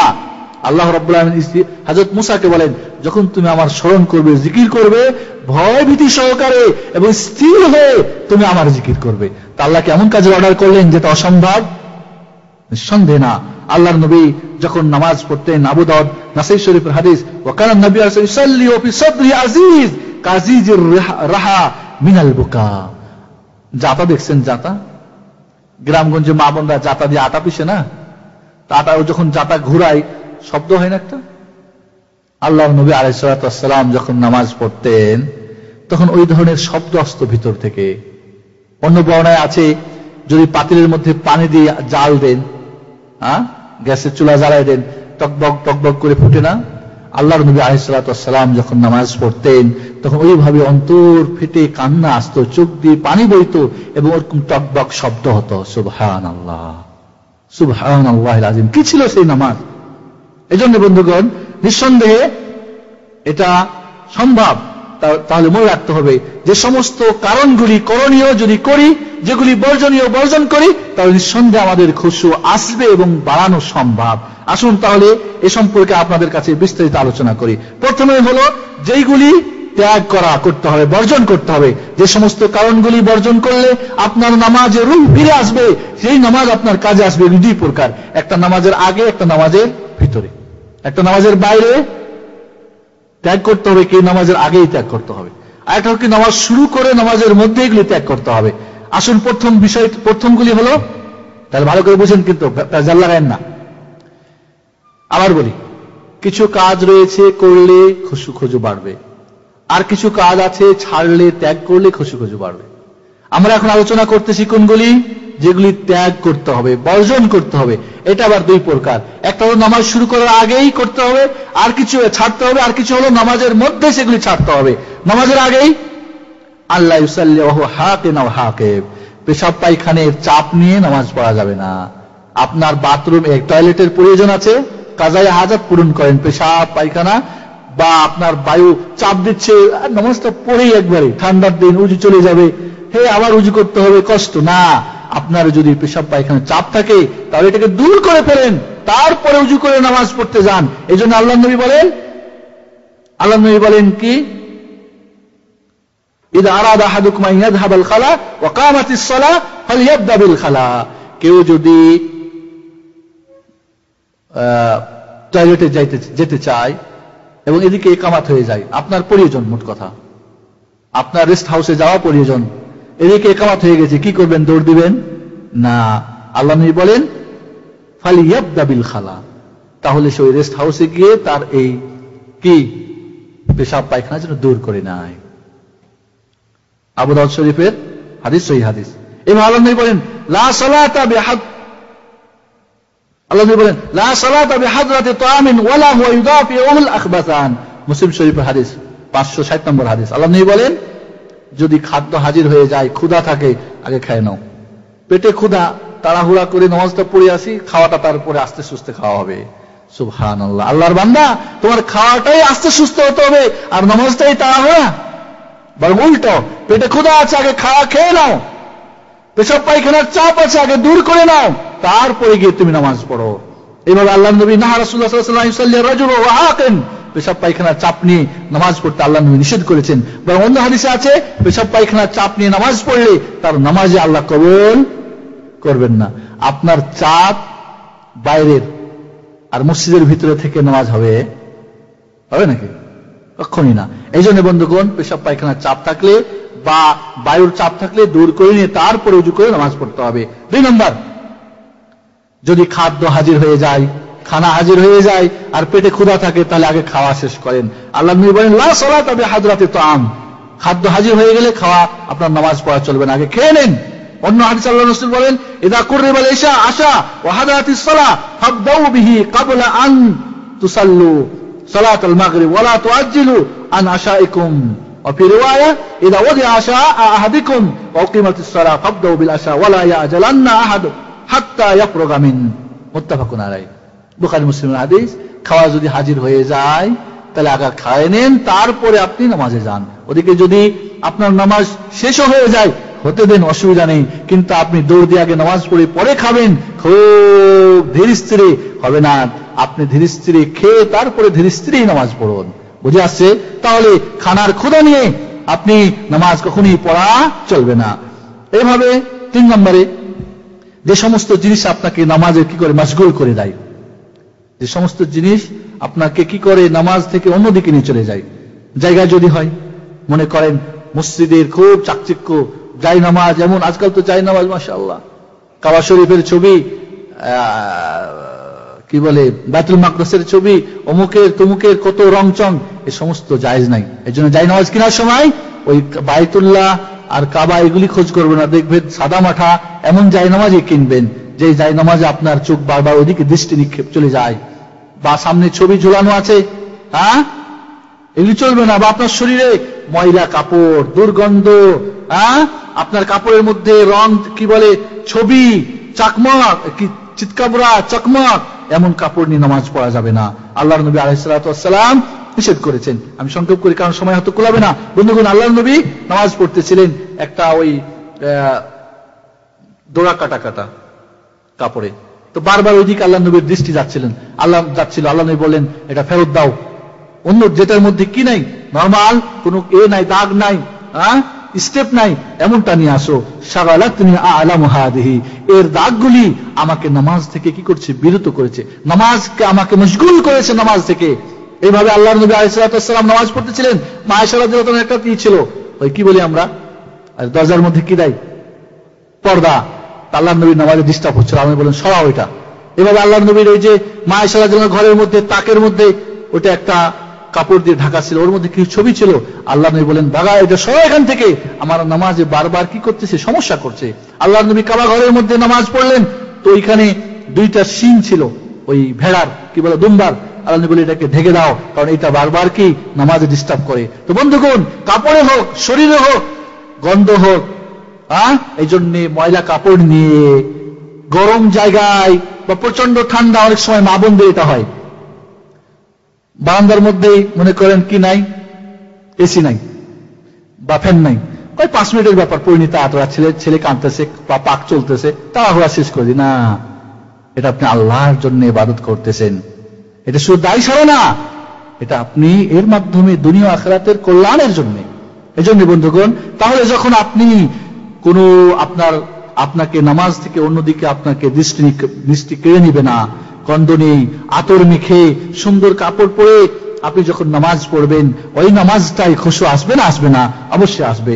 4 নম্বরে হলো যে ঘুম, আপনার খুব ঘুম পাচ্ছে আর আপনি নামাজ পড়ে যাচ্ছেন না, আগে ঘুম পেয়ে নেন, ঘুম পেয়ে নেন।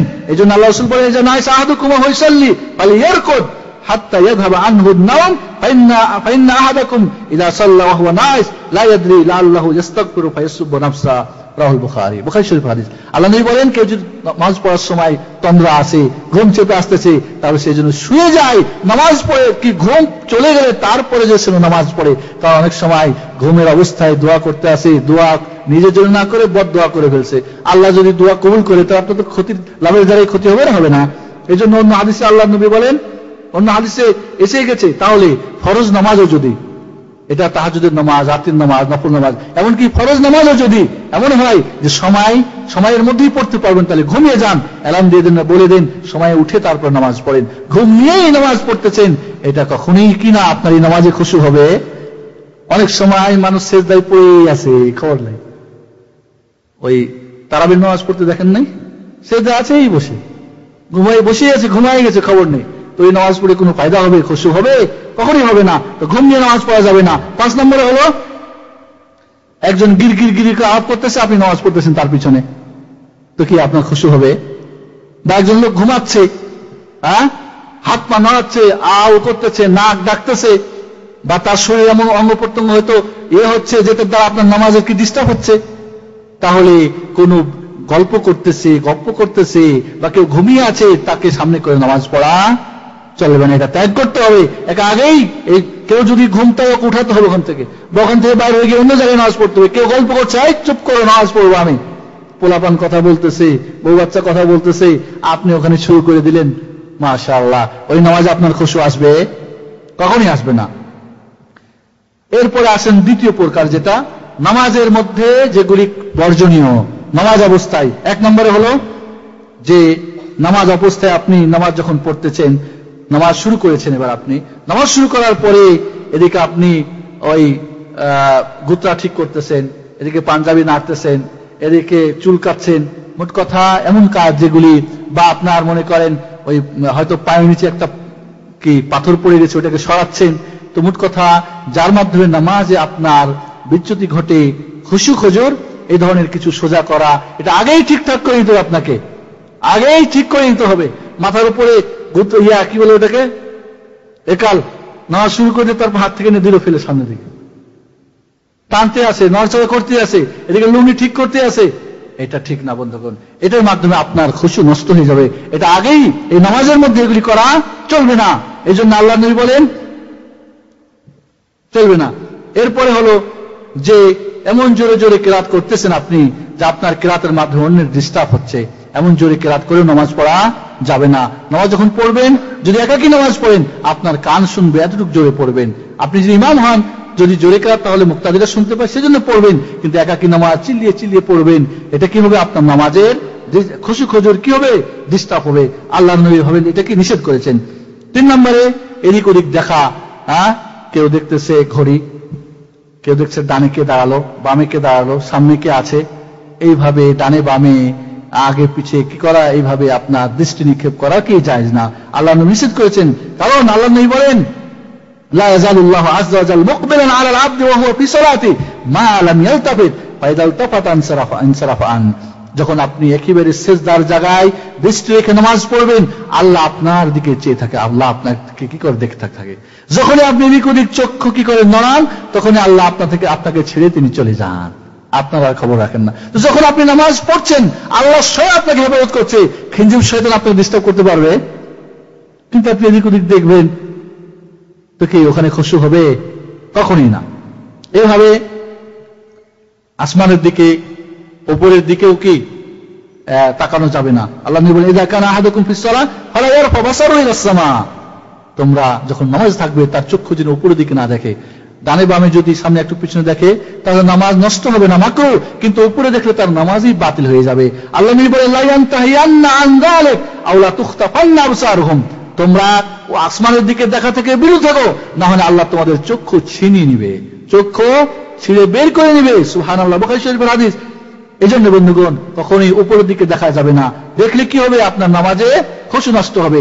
এইভাবে 4 নম্বরে আপনার থুতু ফেলা যাবে না। আল্লাহ নবী বলেন যখন তোমার কেউ নামাজ পড়ে তখন যেন সে সামনের দিকে থুতু না ফেলে, কারণ সামনে আল্লাহ থাকে। ডানেও যেন না ফেলে, কারণ ডানে ফেরেশতা থাকে। সে যদি ফেলতেই চায় তাহলে বাম পায়ের নিচে ফেলবে। এখন আমাদের যে মসজিদ জাজিম কার্পেট, এখানে কোথায় কি করবেন? এখানে পায়ের নিচে ফেলা যাবে না, এখানে আপনার মিন্দিল কি বলে ওটাকে, রুমাল বা টিস্যুর মধ্যে ফেলে আপনার পকেটের মধ্যে রেখে দিতে হবে। এইভাবে নামাজের মধ্যে কোমরে বা মাজার মধ্যে হাত রেখে নামাজ পড়া যাবে না, কারণ এটা হলো জাহান্নামীদের একটা কি আলামত। আল্লাহর নবী আলাইহিস সালাতু ওয়াস সালাম বুখারী শরীফের হাদিস নিষেধ করেছেন। ঠিক এইভাবে যখন আপনার হায় আসে, অনেকে নামাজ পড়তেছে হাই হাই হা হা করতেই আছে, কোনো খবর নেই না। আপনার যখন মুখে হায় আসবে, আল্লাহ নবী বলেন কি ইযা তাসাওয়াবা আহাদুকুম ফিস সালাহ ফালইয়াকযিম মাসতাতা, যখন যদি হায় আসে তাহলে যতটুকু সম্ভব সেটাকে কি কন্ট্রোল করার চেষ্টা করবে। ফাইন্না শাইতানা ইয়াদখুল, শয়তান যখন আপনি হাই হাই করেন তখন আপনার মুখ দিয়ে কি মুখে শয়তান ঢুকে পড়ে, আর যখন মুখে ঢুকে পড়বে তখন আপনার নামাজ ডিস্টার্ব করা তার জন্য সহজ হবে না।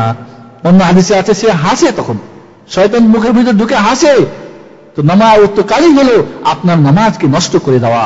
এজন্য যদি হাই আসে তাহলে সম্ভব হলে তাকে চেপে নেওয়া, না হলে তাকে হাত দিয়ে কি করে দেওয়া, বন্ধ করে দেওয়া। এইভাবে নামাজের মধ্যে প্যান্ট, লুঙ্গি, পাজামা টাকনুর নিচে না ঝুলিয়ে রাখা আল্লাহ নবী নিষেধ করেছেন। নাহান নবী সাল্লাল্লাহু আলাইহি ওয়াসাল্লাম সাদরি ফিস সালাহ ওয়া ইউগাত্তি আর-রাজুলু ফা, মুখ ঢেকে নামাজ পড়া। অনেকে মুখ ঢেকে এইভাবে নামাজ পড়বে, জায়েজ নেই। ঠিক এইভাবে প্যান্ট বা লুঙ্গি বা যে কিছুই আপনার টাকনার নিচে ঝুলিয়ে নামাজ পড়া চলবে না। এটা তো সবাই হারাম, কিন্তু নামাজের সময় আরো বেশি জঘন্য। এজন্য এটা সর্ব অবস্থায় হারাম, চলবে না। ঠিক এইভাবে নামাজ পড়তেছেন, হয়তো চাদর দিয়ে হাত এইভাবে চাদর দিয়ে মাথার উপর দিয়ে আপনি একেবারে এই দিক থেকে এদিক দিয়ে দিলেন, হাত ভালো মতো রুকু করা যায় না, ভালো মতো সেজদাও করা যায় না। এইভাবে করা কি নিষেধ রয়েছে, কিন্তু আপনাকে ফ্রি হয়ে নামাজ পড়তে হবে যাতে করে এর মধ্যে আপনার খুশু আসে। 8 নম্বরে হলো যে কোনো জীবজন্তুর সাদৃশ্য করে নামাজ পড়া যাবে না। আল্লাহ নবী নিষেধ করেছেন 4টা জিনিসের সাদৃশ্য করে নামাজ পড়তে। মানুষকে মানুষের মতো করে নামাজ পড়তে হবে, বসতে হবে, সিজদা করতে হবে। আজকাল তো মাশাআল্লাহ আমরা পশু পাখিরও আজকাল কি করি, অনুকরণ করি। কেউ নখের আঙ্গুল বড় বড় রাখে, এটা কার অভ্যাস? পশুর অভ্যাস না, পশুর অভ্যাস। অনেক নারীরা, অনেক মহিলারা আঙ্গুল বড় করে রাখে, ঠিক। ওই জন্য আল্লাহ নবী বলেন নাহা রাসূলুল্লাহ সাল্লাল্লাহু আলাইহি ওয়াসাল্লাম আন সালাত, 3 ভাবে নামাজ পড়তে নিষেধ করেছেন। আন নাকরিল গোরাব, কাক যেভাবে ঠক ঠক করে খায় ওইভাবে খালি সিজদা মারলেন আর উঠলেন। ওয়ান ইফতিরাসিস সাব, আপনার হিংস্র জন্তুর মতো করে বসে নামাজ পড়তে। ওয়া ইউয়াত্তিনার রাজুলুল মাকাম আল ওয়াহিদা কাইতানিল বাঈর, আর একটা জায়গাকে নির্দিষ্ট করে যাই নামাজ পড়ে রেখে দিয়েছে, ওখানে গিয়ে সবসময় নামাজ পড়ে না। কোন নির্দিষ্ট জায়গা করা কি জায়েজ নেই। কোন নির্দিষ্ট আপনি যাই নামাজ দিয়ে বাজিয়ে দিয়ে আপনি যখন যেখানে গিয়ে পৌঁছবে ওখানে আপনার জায়গা। আল্লাহ নিষেধ করেছেন। অন্য বর্ণে আছে নাহানি আন নাকরাতি কানাকরাতিদ দিক, মুরগ যেরকম ঠক ঠক করে খায় ঠিক ওইভাবে সিজদা মারলেন উঠলেন ঠক ঠক করে, এই নামাজ যেন না পড়ো। ওয়াই কাই কাই কাই কাল, কুত্তা যেভাবে পা দুটা সামনে করে দিয়ে পিছনটা নিতম্বটা মাটির মধ্যে লাগাই দিয়ে বসে যায়, এইভাবে বসা যাবে না। কিভাবে বসতে হয়? বাম পায়ের উপরে বসে ডান পা খাড়া করে বসতে হয় কিনা, দুইটা পায়ে দুই দিকে বের করে দিয়ে আপনার নিতম্ব বা পাছা বা পিছনের উপরে ভর দিয়ে বসেন, তাহলে এটা কি বসা নিষেধ। কুকুরের মতো করে বা আল্লাহর নবী হাত বিছিয়ে দেওয়া, সেজদার সময় হাত দুইটাকে বিছিয়ে দেওয়া, মাটির সঙ্গে লাগিয়ে দিতে নিষেধ করেছেন কুকুরের মতো। আর খ্যাকশিয়ালের মতো, শিয়ালের মতো এদিক ওদিক চাইতে আল্লাহ নবী নিষেধ করেছেন। তাহলে এই কাজগুলি নিষিদ্ধ। তাহলে আমরা এই নামাজের আগের কাজগুলো যদি আমরা ত্যাগ করতে পারি, যেগুলি বর্জনীয়, নামাজের ভিতরে যেগুলি বর্জনীয়, তাহলে আমাদের খুশু আসবে।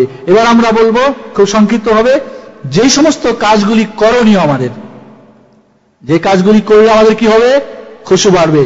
এটাকে আমরা 3 ভাগে ভাগ করতে পারি। কয় ভাগে? একটা হলো নামাজের আগে, একটা নামাজের মধ্যে, আর একটা নামাজের পরে। নামাজ শুরু করার আগে কিছু করণীয়, কিছু হলো নামাজের মধ্যে করণীয়, আর কিছু হলো নামাজের পরে করণীয়। তাহলে আসুন প্রথম ভাগ, যেটা নামাজের আগে করণীয়। প্রথম কাজ হলো যখন মুয়াজ্জিন আজান দিবে তার আজানের উত্তর দেওয়া। কেউই শোনালো মরে আজানের ধ্বনি। এই আজানের ধ্বনি যেন আপনার অন্তরে কি হয়, কর্ণকুহুরে পৌঁছে, অন্তর নিচে উঠে। এই জন্য আল্লাহ নবী বলেন, ইদা সামি'তুমুল মুআদ্দিন ফাকুলু মিসলা মা ইয়াকুল, মুয়াজ্জিন যা বলে হুবহু তাই বলো। মুয়াজ্জিন বলতেছে আল্লাহু আকবার, আল্লাহু আকবার, আল্লাহু আকবার। ওই আল্লাহর বান্দারা, তোমরা দুনিয়া বড় মনে করেছো, চাকরি বাকরি বড় মনে করেছো, দুনিয়ার অনেক কিছুই, নারী গাড়ি বাড়ি অনেক কিছু বড় মনে করেছো, কিন্তু সবচেয়ে বড় কে? মহান কে? আল্লাহ। আশহাদু আল্লা ইলাহা ইল্লাল্লাহ, ও আল্লাহর বান্দা তুমি সাক্ষী দিয়েছো আল্লাহ ছাড়া কেউ নেই। আশহাদু আন্না মুহাম্মাদ রাসূলুল্লাহ, তুমি সাক্ষী দিয়েছো মুহাম্মদ তোমার রাসূল। হাইয়া আলাস সালাহ, অতএব তোমার দায়িত্ব কি? সব ছেড়ে দিয়ে নামাজের দিকে চলে আসো। হাইয়া আলাল ফালাহ, তুমি কল্যাণের দিকে চলে আসো। আবারও বলা হচ্ছে আল্লাহু আকবার, আল্লাহু আকবার। আল্লাহই মহান, আল্লাহই মহান, লা ইলাহা ইল্লাল্লাহ, আল্লাহ ছাড়া কোনো মাবুদ নেই। তুমি হয়তো অন্যের বান্দাগি করা শুরু করেছো, অন্য কিছু তুমি দুনিয়ার বান্দাগি করা শুরু করেছো, তুমি দিনার ও দিরহামের বান্দা হয়ে গেছো, তুমি দুনিয়ার বান্দা হয়ে গেছো, চাকরি বাকরির বান্দা হয়ে গেছো, ব্যবসা বাণিজ্যের বান্দা হয়েছো। কিন্তু না, তুমি বান্দা কার? একমাত্র আল্লাহর। সব কিছু ছেড়ে দাও। আপনি এই মন মানসিকতা নিয়ে যখন মুয়াজ্জিনের সঙ্গে আজানের উত্তর দিবেন, এরপরে কি করবেন? আল্লাহর নবীর প্রতি দুরূদ পাঠ করবেন। আল্লাহ নবী বলেন যে একবার দুরূদ পাঠ করলো আল্লাহ তার উপর 10 বার রহমত বর্ষণ করলো। এরপরে কি করবেন? সুম্মা সাল্লাল্লাহু আলাইহি ওয়াসাল্লাম, এরপর আমার জন্য তোমরা ওসিলা চাও, মানে ওসিলার দোয়া করো। আল্লাহুম্মা রাব্বা হাযিহি দাওয়াতি তাম্মা ওয়াস সালাতিল কাইমা আতি মুহাম্মাদানিল ওসিলা ওয়াল ফাদিলা ওয়া বা'আসহু মাকামান মাহমুদা আল্লাযী ওয়া'আদতা। এই দোয়া পড়েন, তাহলে কি হবে? আল্লাহ নবী বলেন হাদলাত লাহু শাফাআ, ওই ব্যক্তির জন্য আমার সুপারিশ কি হয়ে গেল? হালাল হয়ে গেল, বৈধ হয়ে গেল। সুবহানাল্লাহ। আপনি চিন্তা করেন, এই নিয়ত নিয়ে আজানের উত্তর দিচ্ছেন, নেকি পাচ্ছেন, আল্লাহর রহমত বর্ষণ হচ্ছে, এবং কিয়ামতের মাঠে আল্লাহ রাসূলের সুপারিশ পাবেন। এমন একটা মনমানসিকতা যখন আপনি উত্তর দিবেন, আপনার ওই নামাজ পরে নামাজে গেলে খুশি হবে না? হবে না? এটা কিন্তু নামাজের বাইরে, ঠিক না?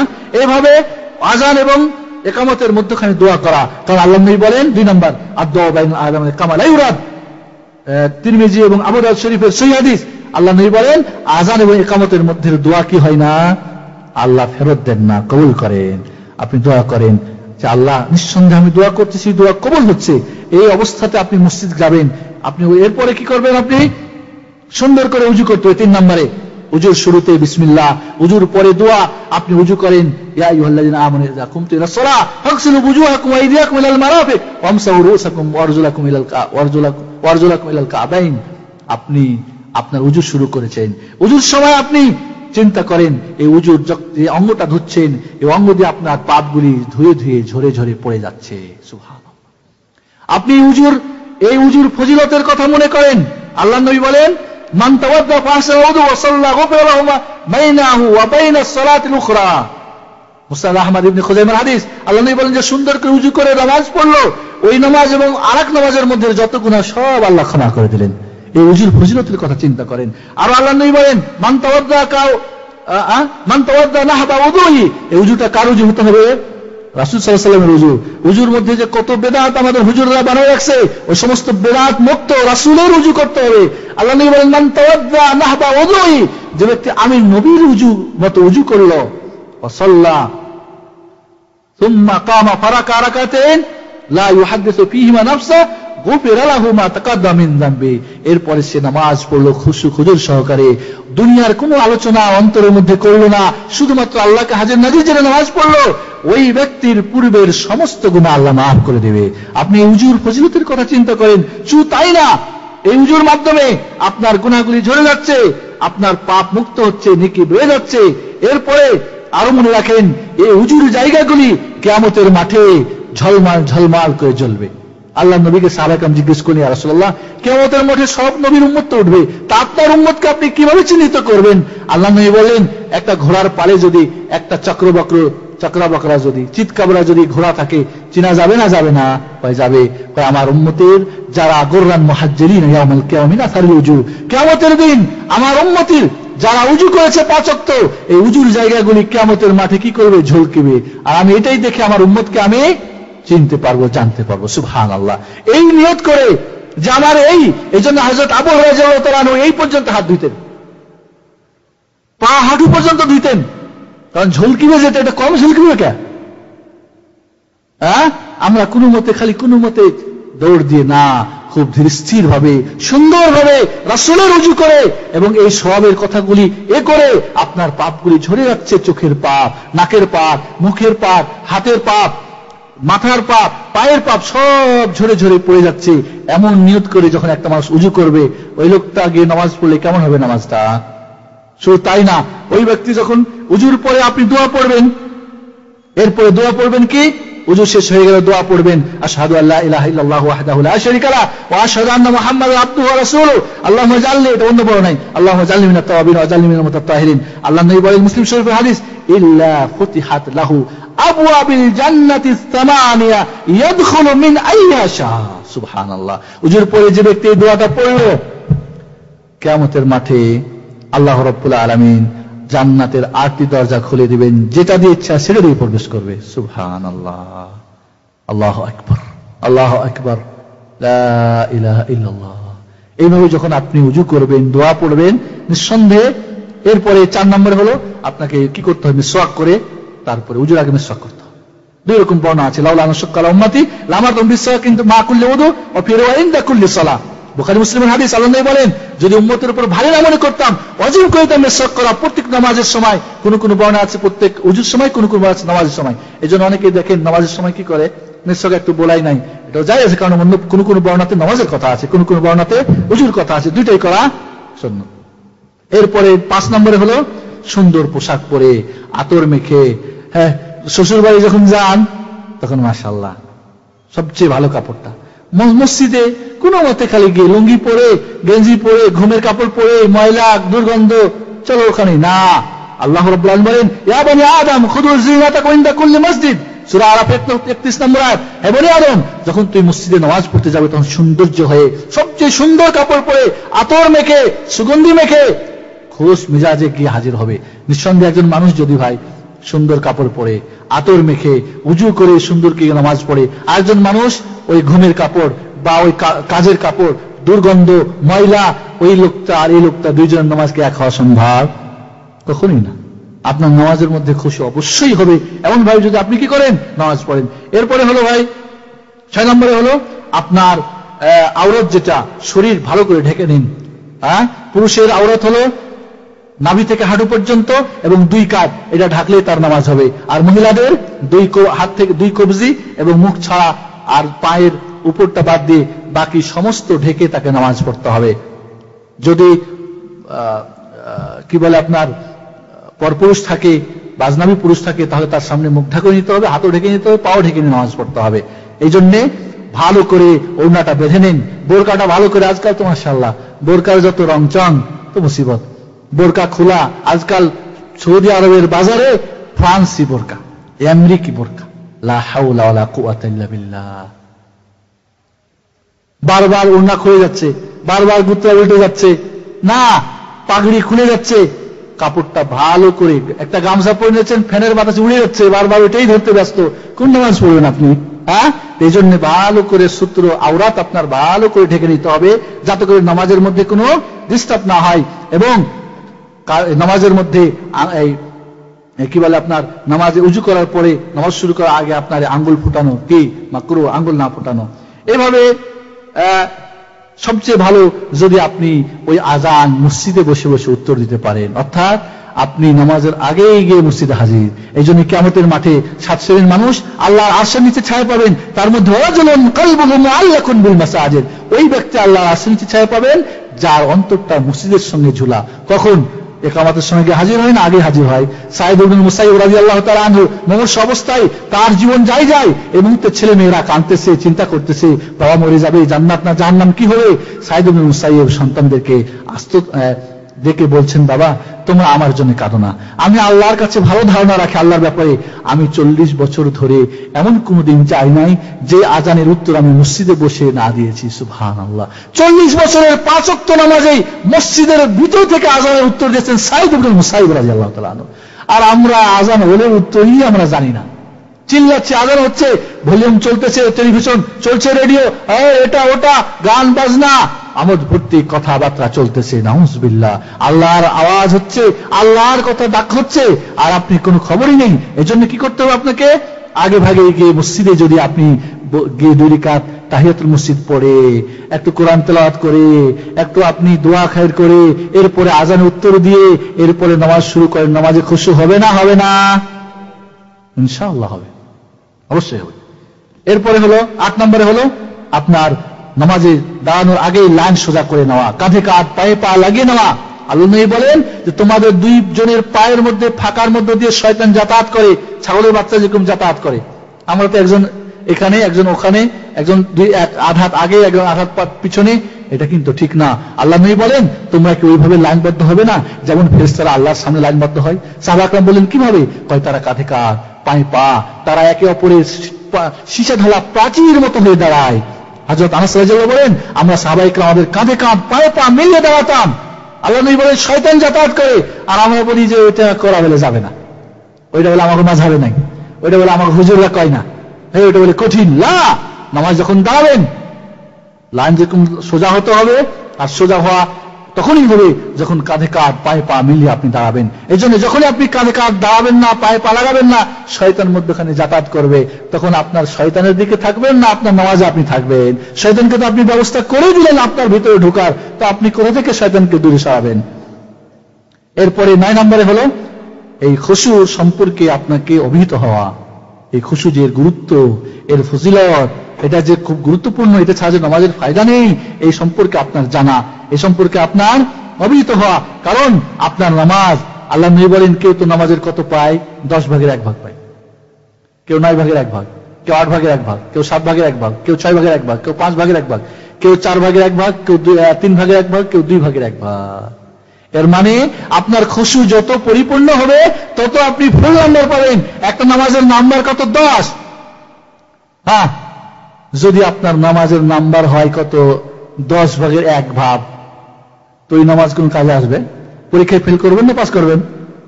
তাহলে এই খোঁজের মাধ্যমেই আপনার নামাজ কি হবে? আপনার এই নামাজ, এই জন্য হযরত ইবনে আব্বাস বলেন লাইসা লাকা মিন সালাতিকা ইল্লা মা তাকিলু মিনহা, তুমি যেটুক নামাজের বুঝো ওইটুকুই তোমার নামাজ হবে, যেটুক বুঝো ওইটুকু নামাজ হবে না। অর্থাৎ বুঝেছো যে জাগ্রত সহকারে। কারণ গাফেল হয়ে নামাজ পড়া কার আলামত? মুনাফিকের আলামত। ওয়া কামু ইলাস সালাতি কামু কুসালা, হাই উঠতেছে, ঘুম ধরতেছে, নড়তেছেন, এটা নিঃসন্দেহে কার? মুনাফিকের নামাজ। এরপর আমরা আসি নামাজের ভিতরে যেগুলি আমাদের করণীয়। তাড়াতাড়ি আপনারা শুনেন, নামাজের ভিতরে যেগুলি করণীয়, তাহলে এগুলি হলো কি? নামাজের বাইরে, নামাজ শুরুর আগেই করতে হবে আমাদের। এবার আপনি নামাজ শুরু করবেন, প্রথম করণীয় হলো কিবলাকে সামনে করে সূত্রাকে সামনে, সূত্রার সাথে নামাজ পড়া। কারণ অনেক সময় দেখা যায় সূত্রা বলতে আপনি নামাজ পড়লে আপনার সামনে কিছু রেখে, সেটা র্যাক হোক বা রেল হোক বা ওয়াল হোক, যা কিছু সামনে রেখে নামাজ পড়বেন। অনেক দূরে ওয়াল, আপনি এখানে অসুখ করেন মধ্যখানে গিয়ে, অনেক ব্যাকল আছে গিয়ে কেউ রেখি, অনেক দূরে একটু আগে গেলে কিন্তু হয় নামাজ পড়তেছে। এই জন্য বন্ধুগণ, এটা অনেকে ওয়াজিবও বলেছেন। এই জন্য আল্লাহ নবী বলেন যে ইযা সাল্লা আহাদুকুম ফালিউসাল্লি ইলা সুতরাতিন ওয়ালিয়াদনু মিনহা। আবু দাউদ শরীফের সহিহ হাদিস, আল্লাহ নবী বলেন যখন নামাজ পড়ে সেজন সূত্রাকে সামনে করে নামাজ পড়ে এবং তার নিকটে যেন দাঁড়ায়। আল্লাহর নবী দাঁড়াতেন এবং সূত্রা এবং নবীর মধ্যখানে 3 গজ। 3 গজ মানে কত হলো? 3 18 কত? 54 ইঞ্চি। সেজদার এবং ওয়ালের মধ্যখানে একটা ছাগলের বাচ্চা যাতায়াত করতে পারতেন। তাহলে এতটুক আমার দেশের দেখা যায় ওই কার্পেট গুলি বা ওই যে নামাজের লাইন বাদ দিয়ে দেয় না, আরে কার্পেট দিয়ে হোক বা ওই পাটি দিয়ে হোক বা ওই যে চিহ্নিত করে দেয় না, দেখা যায় 2 হাতও না। ঠিক না? ঠিক। এটা রাসূলের সুন্নতের মুখালিফ মসজিদ বানানো যায় না। এমন ভাবেই একটুক জায়গা দিতে হবে এক লাইনের, যেখানে সে লম্বা করে সিজদা দিতে পারে, হাত দুইটা যেন না লেগে যায়, হাত দুইটা খোলা রেখে পাঁজরের সঙ্গে যেন না লেগে যায় এবং সোজা যেন হয়। এবং আপনার কি বলে, তিরমিজি শরীফে হাদিস আছে, যার রুকু, যার কি বলে সাজদা সোজা হয়ে হলো না, তার নামাজই হলো না। তো এই নামাজে আপনার কোথায় খুশি হবে? সেই জন্য বন্ধুগণ, আপনাকে কেবলা সামনে করে এবং সূত্রাকে সামনে রেখে নামাজ পড়বেন। সাধ্যপর চেষ্টা করবেন, যদি কোনোভাবে সম্ভব না হয় তাহলে সেটা আলাদা, সেটা আরেকজন নামাজ পড়ছে তার পিছনে নামাজ শুরু করেন, সে আপনার সূত্রা, মুক্তাদির জন্য ইমাম সূত্রা। এই জন্য সূত্রাকে সামনে করে নামাজ পড়বেন। কারণ আল্লাহ নবী বলেন ইযা সাল্লা আহাদুকুম ইলা সূত্রা, ফালইয়াদনু মিনহা লা ইয়াকতাউ শাইতানু আলাইহি সালাতা। যদি সূত্রকে সামনে করে নামাজ পড়েন তাহলে আপনার সূত্র এবং আপনার মধ্যখান দিয়ে শয়তান যাতায়াত করতে পারবে না। লা ইয়াকতাউ শাইতানু আলাইহি সালাতা, তার নামাজকে নষ্ট করতে পারে না। তাহলে সূত্র সামনে করে নামাজ পড়লে খুশু হবে না? হবে না? হবে। এভাবে 2 নম্বর হলো, এরপর আপনি এবার তাকবীরে তাহরিমা দিয়ে ডান হাত বাম হাতের উপর রেখে কোথায় রাখবেন? বুকের উপর রাখতে হবে। বন্ধুগণ, নাভির নিচে হাত বাঁধার কোন সহিহ হাদিস নেই, জয়ীফ হাদিস। নাভির উপরেও হাদিস বা হাত বাঁধা জয়ীফ হাদিস। শুধু সহিহ হাদিস হলো ডান হাত বাম হাতের উপরে বুকের উপর রাখতে হবে। এই একটা হাত আর একটা হাতের উপর রাখতে পারেন, একটা কবিরা একটু রাখতে পারেন, বা এইভাবে রাখতে পারেন। 3 ভাবেই হাদিস আছে। তবে বুকের উপর রাখতে হবে। বুকের নিচে আপনি হাত বাঁধবেন, রাসূলের তরিকায় তো হবে না, খুশি আসবে কোত্থেকে আপনার? ঝুলাই দিন অনেকে আছে মাশাআল্লাহ, একেবারে না, রাসূলের তরিকা না এটা। বুকের উপরে যেখানে আপনার খুশু, যে কারণে খুশু, ওর উপরে হাত রেখে যখন আপনি নামাজ পড়বেন আপনার খুশু বাড়বে, আল্লাহর ভয় বাড়বে। আল্লাহর নবী আলাইহিস সালাতু ওয়াস সালাম এইভাবে হাত বাঁধতেন। আল্লাহ নবী আলাইহিস সালাতু ওয়াস সালাম, আবু দাউদ শরীফের হাদিস, বুকের উপর হাত বাঁধতেন। এই জন্য বুকের নিচের হাত বাঁধার কোনো সহিহ হাদিস নেই। এবং মনে রাখবেন, যখন আপনি 2টি হাত উঠিয়ে কাঁধ বরাবর বা কান বরাবর উঠিয়ে সালেন্ডার পূর্ণ আপনি আল্লাহর কাছে আত্মসমর্পণ করছেন, আল্লাহু আকবার, মানে আল্লাহ সবচেয়ে বড়, তার কাছে আমি আত্মসমর্পণ করে নামাজ শুরু করলাম, বাইরের সব ভুলে গেলাম। তাকবীরে তাহরিম অনেকে তাহরিম মানে হারাম করে দেওয়া, অর্থাৎ বাইরের সব কিছুকে হারাম করে দিলাম। খাওয়া চলবে না, ঘুমা চলবে না, হাসা যাবে না, খাওয়া যাবে না, শুধুমাত্র আল্লাহ যা করতে বলছেন নামাজের যা কাজ এটাই করতে হবে। তো যখন আপনি 2টি হাত, এজন্য আল্লামা নববী রাহমাতুল্লাহ আলাইহি বলেন যে হাত এভাবে উত্তোলন করে বুকের মধ্যে বাঁধার মাধ্যমে কি আপনার বিনয়ী হয়ে, নিজেকে বিলীন করে, আল্লাহর কাছে ছোট হয়ে সব কিছুকে আল্লাহর কাছে সঁপে দিয়ে দাঁড়িয়ে যাওয়া, এটাই প্রমাণ। আর যখন আপনি এইভাবে চাইবেন তখনই আল্লাহ আপনাকে দান করবে। 3 নম্বরে হলো সেজদার জায়গায় দেখা। সে কোথায় দেখতে হবে? আপনি এবার তাকবীরে তাহরিমা বেঁধে বুকের উপর হাত বেঁধে কোথায় দেখবেন? সেজদার জায়গায় দেখতে হবে, ডানে বামে এদিক ওদিক না। এবং আমার দেশে বলে অনেক সময় দাঁড়ানো অবস্থায় সেজদার জায়গায়, রুকুর সময় 2 পায়ের বুড়ো আঙ্গুলে, আর তাশাহুদের সময় কি বলে ওখানে নাভির কাছে বা পেটের দিকে। এর কোনো প্রমাণ নেই। আল্লাহর নবী আলাইহিস সালাতু ওয়াস সালাম তিনি কি সেজদার জায়গাতে দেখেছেন? সর্বাবস্থায় আপনাকে সেজদার জায়গাতেই দেখতে হবে। এবং অনেকে করে কি চোখ বন্ধ রাখে, এটা সুন্নাত বিরোধী কাজ। আল্লাহর নবী এটা সুফিদের কাজ, চোখ বন্ধ করে আল্লাহ নবী নামাজ পড়েন নাই। চোখ, হ্যাঁ, যদি দেখেন যে আপনার সামনে এমন মসজিদের চক্রবক্র বা যাই নামাজ আপনার নামাজে ডিস্টার্ব হচ্ছে, তাহলে আপনি হয়তো নামাজ বন্ধ করতে পারেন, কিন্তু কোনো সমস্যা নাই, তাহলে চোখ খুলে রাখতে হবে। এজন্য চোখ বন্ধ করা সুন্নাত বিরোধী। এরপরে 4 নম্বরে হলো, এবার আপনি দোয়া ইস্তেফতা পড়ে আউযুবিল্লাহ বিসমিল্লাহ পড়ে কি করবেন? ইস্তেফতা, দোয়া ইস্তেফতা পড়বেন এবং আউযুবিল্লাহ পড়বেন। ইস্তেফতার দোয়া অনেক প্রকার রয়েছে, 7 প্রকার। আল্লাহুম্মা বা'id বাইনি ওয়া বাইনা খাতায়া, বা আল্লাহ সুবহানাকা আল্লাহুম্মা বিহামদিকা, আল্লাহুম্মা সুবহানাকা আল্লাহুম্মা বিহামদিকা বারাক ইসমুকা তাআলা জাদ্দুকা ওয়াজহাতু ওয়াজহি লিল্লাযী। আমার দেশের হুজুররা ওয়াজহাতু ওয়াজহি লিল্লাযীকে যাই নামাজের দোয়া বানাই দিয়েছে। যাই না, হুজুর কোথায় পেলেন? এটাও একটা কি, এটা একটা সানা। তো 7 একাধিক সানা রয়েছে, এক এক সময় এক একটা সানা পাঠ করেন এবং খেয়াল করেন কি বলতেছেন আপনি। আল্লাহুম্মা বা'id বাইনি ওয়া বাইনা খাতায়া, আল্লাহ আমার এবং আমার পাপের মধ্যে দূর করে দাও। কামা বা'আতা বাইনাল মাশরিক ওয়াল মাগরিব, পূর্ব গগন থেকে পশ্চিম গগন যেমন দূর করেছো, এমন আমাকে সমস্ত পাপ থেকে দূরে রাখো। আল্লাহু আকবার, কি দোয়া করতেছেন আপনি? সমস্ত পাপ থেকে নিজেকে আল্লাহর কাছে দূরে রাখতে বলতেছেন। সুবহানাকা আল্লাহুম্মা বিহামদিকা ওয়া তাবারাকা ইসমুকা, আল্লাহর প্রশংসা করতেছেন। ইন্নী ওয়াজহাতু ওয়াজহিয়া লিল্লাযী, আমি আমার কি বলে আমার চেহারা, আমার সবকিছু আল্লাহর জন্য বিলীন করে দিলাম। এইভাবে দোয়াগুলির অর্থ জেনে আপনি যখন দোয়া ইস্তেফতা পড়বেন এবং শয়তান, যে শয়তান আপনাকে ডিস্টার্ব করে, ওর কাছ থেকে পানাহ মাগবেন। আউযু বিল্লাহিস সামিল আলিম মিনাশ শাইতানির রাজিম মিন হামজিহি ওয়া নাফখিহি ওয়া নাফসিহি, এইভাবে যখন তার কাছ থেকে পানাহ চাইবেন শয়তান ভাগবে। এবার আপনার নামাজে খুশু আসবে। এরপরে আপনি কি করবেন? এরপরে 5 নম্বরে সূরা ফাতিহা পাঠ করতে হবে। এবং সূরা ফাতিহা নামাজের রুকুন। সূরা ফাতিহা না পড়লে নামাজ হবে না সর্ব অবস্থায়। ইমাম হন, মুক্তাদি হন, জোরে কেরাত হোক, আস্তে হোক, নফল, সুন্নত, ফরজ, যে কোনো নামাজে সূরা ফাতিহা পড়তে হবে এবং একটা একটা করে আয়াত পড়তে হবে। আল্লাহ নবী আলাইহিস সালাতু ওয়াস সালাম সূরা পড়তেন একটা একটা করে, বিসমিল্লাহির রাহমানির রাহিম, আলহামদুলিল্লাহি রাব্বিল আলামিন, আর রহমানির রাহিম, থেমে থেমে একটা একটা করে আয়াত পড়তে হবে, এই আয়াতগুলি পড়তে হবে। এবং সবচেয়ে আপনাকে খেয়াল রাখতে হবে, আপনি যখন সূরা ফাতিহা পড়তেছেন তখন আপনি কাকে লক্ষ্য করে বলতে, আল্লাহকে, আপনি আল্লাহর কাছে, আপনি আল্লাহ বিভিন্ন আছে, তাশাহুদের মধ্যে অনেক দোয়া আছে, সানার দোয়া আছে, এই বিভিন্ন তো দোয়ার মধ্যে সূরা কিরাতের মধ্যে কি এক এক সময় এক এক জায়গা থেকে পড়া, তাহলে কি আসবে? খুশু আসবে। ৮ নম্বরে হলো যদি তেলাওয়াতের সেজদায় যদি তেলাওয়াতের মধ্যে সেজদার আয়াত আছে তাহলে সেজদা করা। ৯ নম্বরে হলো যখন আপনি কোরআন পড়বেন, যখন দোয়া পাঠ করবেন সেগুলিকে বুঝে বুঝে পড়া, অর্থ জেনে। ইমাম তাবারি রাহমাতুল্লাহ আলাইহি বলেন, আমি খুব আশ্চর্য হই যে কোরআন পড়ে কিন্তু কোরআনের অর্থ জানে না।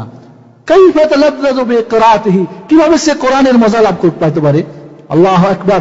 যে কোরআন বুঝে না, যে আয়াতের অর্থ জানে না, যে দোয়া পড়ছে দোয়ার অর্থ জানে না, তাহলে তো তার মজাই পাবে না। এই জন্য যে কমপক্ষে নামাজের আয়াতগুলি যা পড়েন, দোয়াগুলির অর্থ জেনে নেওয়া।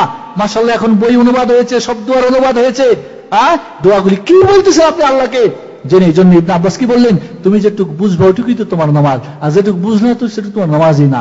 এই জন্য যা পড়তেছি বুঝে সুঝে পড়ার আমরা চেষ্টা করব। এরপরে 10 নম্বরে হলো মৃত্যুর কথা স্মরণ করা নামাজের মধ্যে। আল্লাহ নবী বলেন, উযকুরুল মাউতা ফি সালাতিক ফাইন্নার রাজুলা ইযা যাকারাল মাউত ফি সালাতিহি লাহারিউন আইয়ুহসিনা সালাতা। আল্লাহ নবী বলেন, যখন তোমরা নামাজ পড়বে তখন মৃত্যুর কথা স্মরণ করো।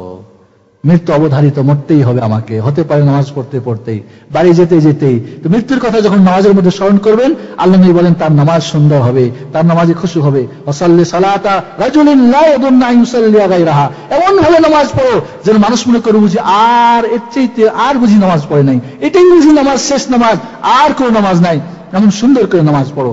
এই জন্য সুন্দর করে নামাজ পড়তে হবে মৃত্যুর কথা স্মরণ করে। 11 নম্বরে আপনাকে সালাফের কথা, আল্লাহর নূরের কথা, সাহাবীদের কথা, তাবিদের কথা, ইমামদের কথা, নামাজ কিভাবে তারা পড়তেন তাদের নামাজের কথা স্মরণ করতে হবে। আল্লাহর নবী যখন নামাজে দাঁড়াতেন তখন কি আল্লাহর নবীর ভিতর থেকে শব্দ আসতো।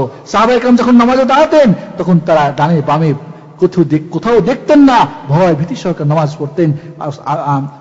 আব্দুল্লাহ বিন জুবাইর রাদিয়াল্লাহু তাআলা যখন নামাজ পড়তেন মনে হতো নামাজে দাঁড়ালে একটা যেন কাঠ, নির্জীব কাঠ, কোনো নড়াচড়া চড়া নেই।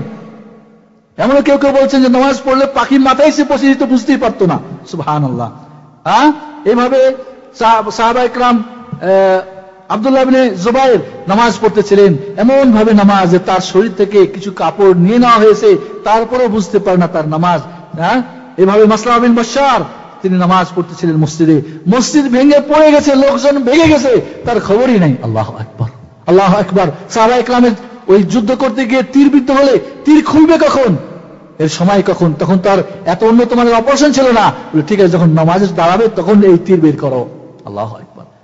একজন মুহাদ্দিস, তার পায়ে ক্যান্সার হয়েছিল, কেটে ফেলতে হবে, কিন্তু কখন কাটবে? এখন তার ওই ঘুমিয়ে কি বলে সেন্সলেসের তারই ছিল না, ইনজেকশন ছিল না।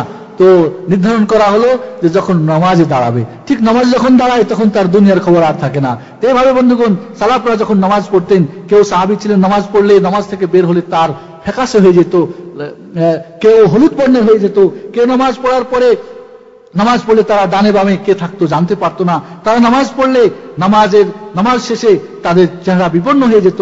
হযরত আলী রাদিয়াল্লাহু তাআলা নামাজ পড়লে ভয়ে কাঁপতেন, ভয়ে নামাজের মধ্যে কাঁপতেন। হযরত ইমাম আহমদ বিন হাম্বল, হযরত কি বলে আপনার ইবনে তাইমিয়া রাহমাতুল্লাহ আলাইহি নামাজ পড়লে তিনি শরীর তার কাঁপতো ভয়ে। আল্লাহু আকবার। এভাবে তারা নামাজ পড়তেন। এই জন্য বন্ধুগণ, আমরা নামাজের মধ্যে যদি সালাফদের কথা চিন্তা করি তারা কিভাবে নামাজ পড়তেন এবং ওইটা নামাজের মধ্যে স্মরণ করি যে তাদের নামাজ এবং আমার নামাজের মধ্যে পার্থক্য। কেউ ঘড়ি দেখছি, কেউ গুতা ঠিক করতেছি, কেউ হিসাব করতেছি, কেউ বাজার করতেছি, কেউ বাড়ি গেলাম, কেউ বাচ্চার সঙ্গে কথা বললাম, কেউ টেলিফোন করলাম, নামাজের সবকিছুই করি। ওই নামাজ দিয়ে কোনোই কাজ হবে না। এরপরে নামাজের মধ্যে আমাদের ইতমিনান সহকারে স্থির ভাবে যখন যেটাতে যাব, রুকুর সময় স্থির, সিজদার সময় স্থির, সিজদা থেকে উঠে, রুকু থেকে উঠে ইতিদাল সহকারে নামাজ পড়তে হবে। তাহলে এই নামাজের মধ্যে কি হবে? আমাদের খুশু আসবে। এরপরে রুকুর সময় আল্লাহর তাজিম, আল্লাহর বড়ত্ব বর্ণনা করা। আপনি রুকু অবস্থায় মাথা নত করে, আপনি তফিল দাইন করে আল্লাহকে সারেন্ডার হয়ে এবার রুকুর সময় দোয়া পড়ছেন সুবহান রাব্বিল আযীম। সেই আল্লাহর প্রশংসা আমি বর্ণনা করছি যে আল্লাহ কি সবচেয়ে বড়। এইভাবে আপনি এরপরে সেজদায় চলে যাবেন। সেজদায় গিয়ে আপনি মাথা নোয়াই দিয়ে আপনার ললাট মাটির মধ্যে লুটিয়ে দিয়ে আপনার সম্মিত জায়গাকে আল্লাহর জন্য আপনি মাটির সঙ্গে মিলাই দিয়ে আল্লাহর কাছে করজোড় হয়ে আপনি দোয়া করবেন। আল্লাহ নবী বলেন, তোমরা যখন সেজদা অবস্থায় থাকো তখন সবচেয়ে বান্দা আল্লাহর নিকটতম হয়ে যায়, ওই সময় তোমরা দোয়া করো, তোমাদের দোয়া কবুল হবে। এজন্য সেজদা অবস্থায় যে কোনো দোয়া করতে পারেন। সেজদা অবস্থায় ফরজ নামাজ হোক, নফল হোক, সুন্নত হোক, যে কোনো নামাজে সেজদায় 3 বার সুবহানাল্লাহ বলারই সুযোগ হয় না, আর কি দোয়া করব। অবস্থা তো মুশকিল তো এখানে। ওই যে মোরগের দানা এই খাওয়া, ধান খাওয়া, চাউল খাওয়া, আর ওই কাকের ঠোকর মারার মতো আমাদের নামাজ। এই জন্য নামাজে গিয়ে সিজদা আল্লাহর নবী আলাইহিস সালাম যতটুকু দাঁড়িয়ে থাকতেন অতটুকু রুকুতে থাকতেন, অতটুকু রুকু থেকে উঠে দাঁড়াতেন।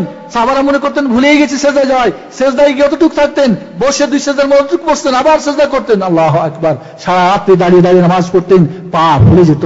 মা আয়েশা বলতেন, ইয়া রাসূলুল্লাহ, আপনার তো আগের পিছনে সবাই গুনাহ মাফ, কেন এত করেন? আল্লাহ রাসূল বলতেন, আফালা আকুন আবদান শাকুরা, আয়েশা আমি কি আল্লাহর শুকরিয়া করব না যে আল্লাহ আমাকে এত নিয়ামত দিয়েছে, আমাকে সর্বশ্রেষ্ঠ রাসূল বানিয়েছে, আমার আগের পিছনে সমস্ত গুনাহ মাফ করেছে, আমার এত মর্যাদা দিয়েছে, তার তো শুকরিয়া করা দরকার, তার তো ইবাদত বেশি করে দরকার। এজন্য বন্ধুগণ, সেজদায় গিয়ে বেশি বেশি করে দোয়া পড়া, সেজদার অনেক দোয়া রয়েছে, দোয়া মাসুর হোক, আপনার আরবি জবান দিয়ে আরবি ভাষায় যে কোনো দোয়া করতে পারেন, আপনার খুশি বাড়তেই থাকবে। এরপর হলো নামাজের মধ্যে, এরপর আমাদের নামাজের শেষে যেটা আমরা এরপর হলো কি তাশাহুদের অবস্থায়। তাশাহুদের অবস্থায় আপনি আঙ্গুল নড়াবেন। নিয়ম হলো সব সময় নড়া বা 1 বার 2 বার নড়া। আঙ্গুল আমরা অনেক সময় কি ছেড়ে রাখি, একবার উঠে দাঁড়ায় রেখে দিলাম, না, সুন্নত হলো সব সময় নড়া থাকা। আল্লাহ নবী বলেন যে এইটা লাহি আসাদ্দ আলা শাইতানি মিনাল হাদিদ, বল্লমের চাইতে, বর্ষার চাইতে শয়তানের জন্য এটা কঠিন। এটার মানে শয়তানকে কি বল্লম মারা। আল্লাহর নবী কিবলামুখী হয়ে বসে এই আঙ্গুলের দিকে দৃষ্টি নিক্ষেপ করতেন না, নড়াতে থাকতেন। তো সবসময় নড়াতে পারেন পুরো সময়টা, অথবা 2-4 বার নড়ালো হয়, বা একবার নড়ালে যে কোনো সময় আশহাদু আল্লা ইলাহা ইল্লাল্লাহ এর সময় নড়ার কোনো সহি দলিল নেই। কাজেই এই যে আঙ্গুল নড়ানোর মধ্যেও কি শয়তান আপনার কাছ থেকে ভাগবে, আপনার খুশু বাড়বে, এটা নড়াতে থাকবে, এটাই সুন্নাত। এরপরে হলো 3 নম্বর হলো নামাজের পরে যেগুলো আমাদের করণীয়, সেটা হলো কি যে নামাজ শেষ হয়ে গেলে নামাজ সালাম ফিরিয়ে আপনাকে দোয়া করা, আস্তাগফিরুল্লাহ আস্তাগফিরুল্লাহ আস্তাগফিরুল্লাহ, আল্লাহ ক্ষমা চাই, নামাজে হয়তো তুমি ভুল ত্রুটি হয়েছে, সমস্যা হয়েছে, আমার নামাজ পরিপূর্ণ হয় নাই, হয়তো তোমাকে খুশি করতে পারি নাই, তোমার ভয় হয় নাই, তোমার কাছে ক্ষমা চাই, ক্ষমা চাই, ক্ষমা চাই। আল্লাহুম্মা আনতাস সালাম ওয়া মিনকাস সালাম তাবারাকতা ইয়া যাল জালাল ওয়াল ইকরাম। لا إله إلا الله وحده لا شريك له له الملك وله الحمد وهو على كل شيء قدير اللهم لا مانع لما أعطيت ولا معطي لما منعت ولا ينفع ذا الجد منك الجد لا إله إلا الله وحده لا شريك له له الملك وله الحمد وهو على كل شيء قدير لا حول ولا قوة إلا بالله لا إله إلا الله ولا نعبد إلا إياه له النعمة وله الفضل وله الثناء الحسن لا إله إلا الله ولا نعبد إلا إياه مخلصين له الدين ولو كره الكافرون। ফজর এবং মাগরিবে 10 বার করে লা ইলাহা ইল্লাল্লাহু ওয়াহদাহু লা শারীকা লাহু লাহুল মুলকু ওয়া লাহুল হামদু ইউহয়ী ওয়া ইউমীতু ওয়া হুয়া আলা কুল্লি শাইইন কাদির। এরপর আয়াতুল কুরসি, এরপরে সূরা ইখলাস, নাস, ফালাক, এরপরে সুবহানাল্লাহ 33 বার, আলহামদুলিল্লাহ 33 বার, আল্লাহু আকবার 33 বার, 100 বার পূর্ণ করার জন্য লা ইলাহা ইল্লাল্লাহু ওয়াহদাহু লা শারীকা লাহু লাহুল মুলকু ওয়া লা কুল্লি শাইইন কাদির। এভাবে যখন দোয়াগুলি পড়বেন নিঃসন্দেহে আপনার নামাজে খুশু আসবে। আসুন বন্ধুগণ, এই নামাজের মধ্যে খুশু আমাদের অর্জন করতে হলে এই কাজগুলি যদি আমরা করতে পারি, বর্জনীয়গুলি বর্জন করতে পারি, নামাজের আগে যেগুলি বর্জন করা, যেগুলি নামাজের মধ্যে বর্জন করা, যেগুলি করণীয় নামাজের আগে এবং নামাজের ভিতরে এবং নামাজের পরে, তাহলে দেখা যাবে আমাদের নামাজ প্রাণবন্ত নামাজ হবে, রূহ ফিরে আসবে, নামাজের খুশু আসবে। এই নামাজ দিয়ে আমাদের গুনাহ মাফ হবে, দুনিয়া রুজি রুটিতে বরকত হবে, আখিরাতেও নাজাত হবে, বহুবিধ এর অশ্লীল বেহায়া অন্যায় থেকে আমরা বেরোতে থাকতে পারবো। সবচেয়ে আশ্চর্য লাগে একজন মানুষ নামাজ পড়ে কিন্তু সে সর্বপ্রকার অন্যায় তার দ্বারা কি হয় সে করতে থাকে। নাউযুবিল্লাহ, কোন নামাজ পড়লো? এজন্য আসুন নামাজের মধ্যে যেন আমরা চুরি না করি। আল্লাহ নবী বলেন নামাজে চুরি করে। আল্লাহ রাসূল বললেন সবচাইতে জঘন্য চোর কোন চোর? যে নামাজে চুরি করে। সাহাবায়ে কেরাম বলেন কেমন কথা ইয়া রাসূলুল্লাহ, নামাজে কেমনে চুরি করে? আল্লাহ নবী বলেন রুকু পূর্ণ করে না, সিজদা করে না, দোয়া কালাম ঠিকমতো করে না, এরই হলো কি সে নামাজ চোর। এজন্য চোর সেজে নামাজ না পড়ে আমরা নামাজকে সুন্দরভাবে পড়ি এবং একে আমরা খুশি সহকারে পড়ি। আল্লাহ রাব্বুল আলামিন আমাদের সুন্দরভাবে রাসূলের তরিকায় আল্লাহকে খুশি করার জন্য মহাব্বতের সঙ্গে ভয়ভীতি সহকারে আশা-আকাঙ্ক্ষা নিয়ে আমরা রাসূলের তরিকায় নামাজ পড়ে আল্লাহ আমরা এই রুহানি নামাজ পড়ে আমাদের দুনিয়া আখিরাতের আমরা ফায়দা অর্জন করতে পারি। আকুলু কাওলি হাযা আস্তাগফিরুল্লাহ লাকুম ওয়া লিসাইরিল মুসলিমিন ফাস্তাগফিরুহু ওয়া সাল্লাল্লাহু আলা নবিয়িনা মুহাম্মদ ওয়া আলা আলিহি ওয়া সাহবিহি আজমাইন। আসসালামু আলাইকুম ওয়া রাহমাতুল্লাহি ওয়া বারাকাতুহু।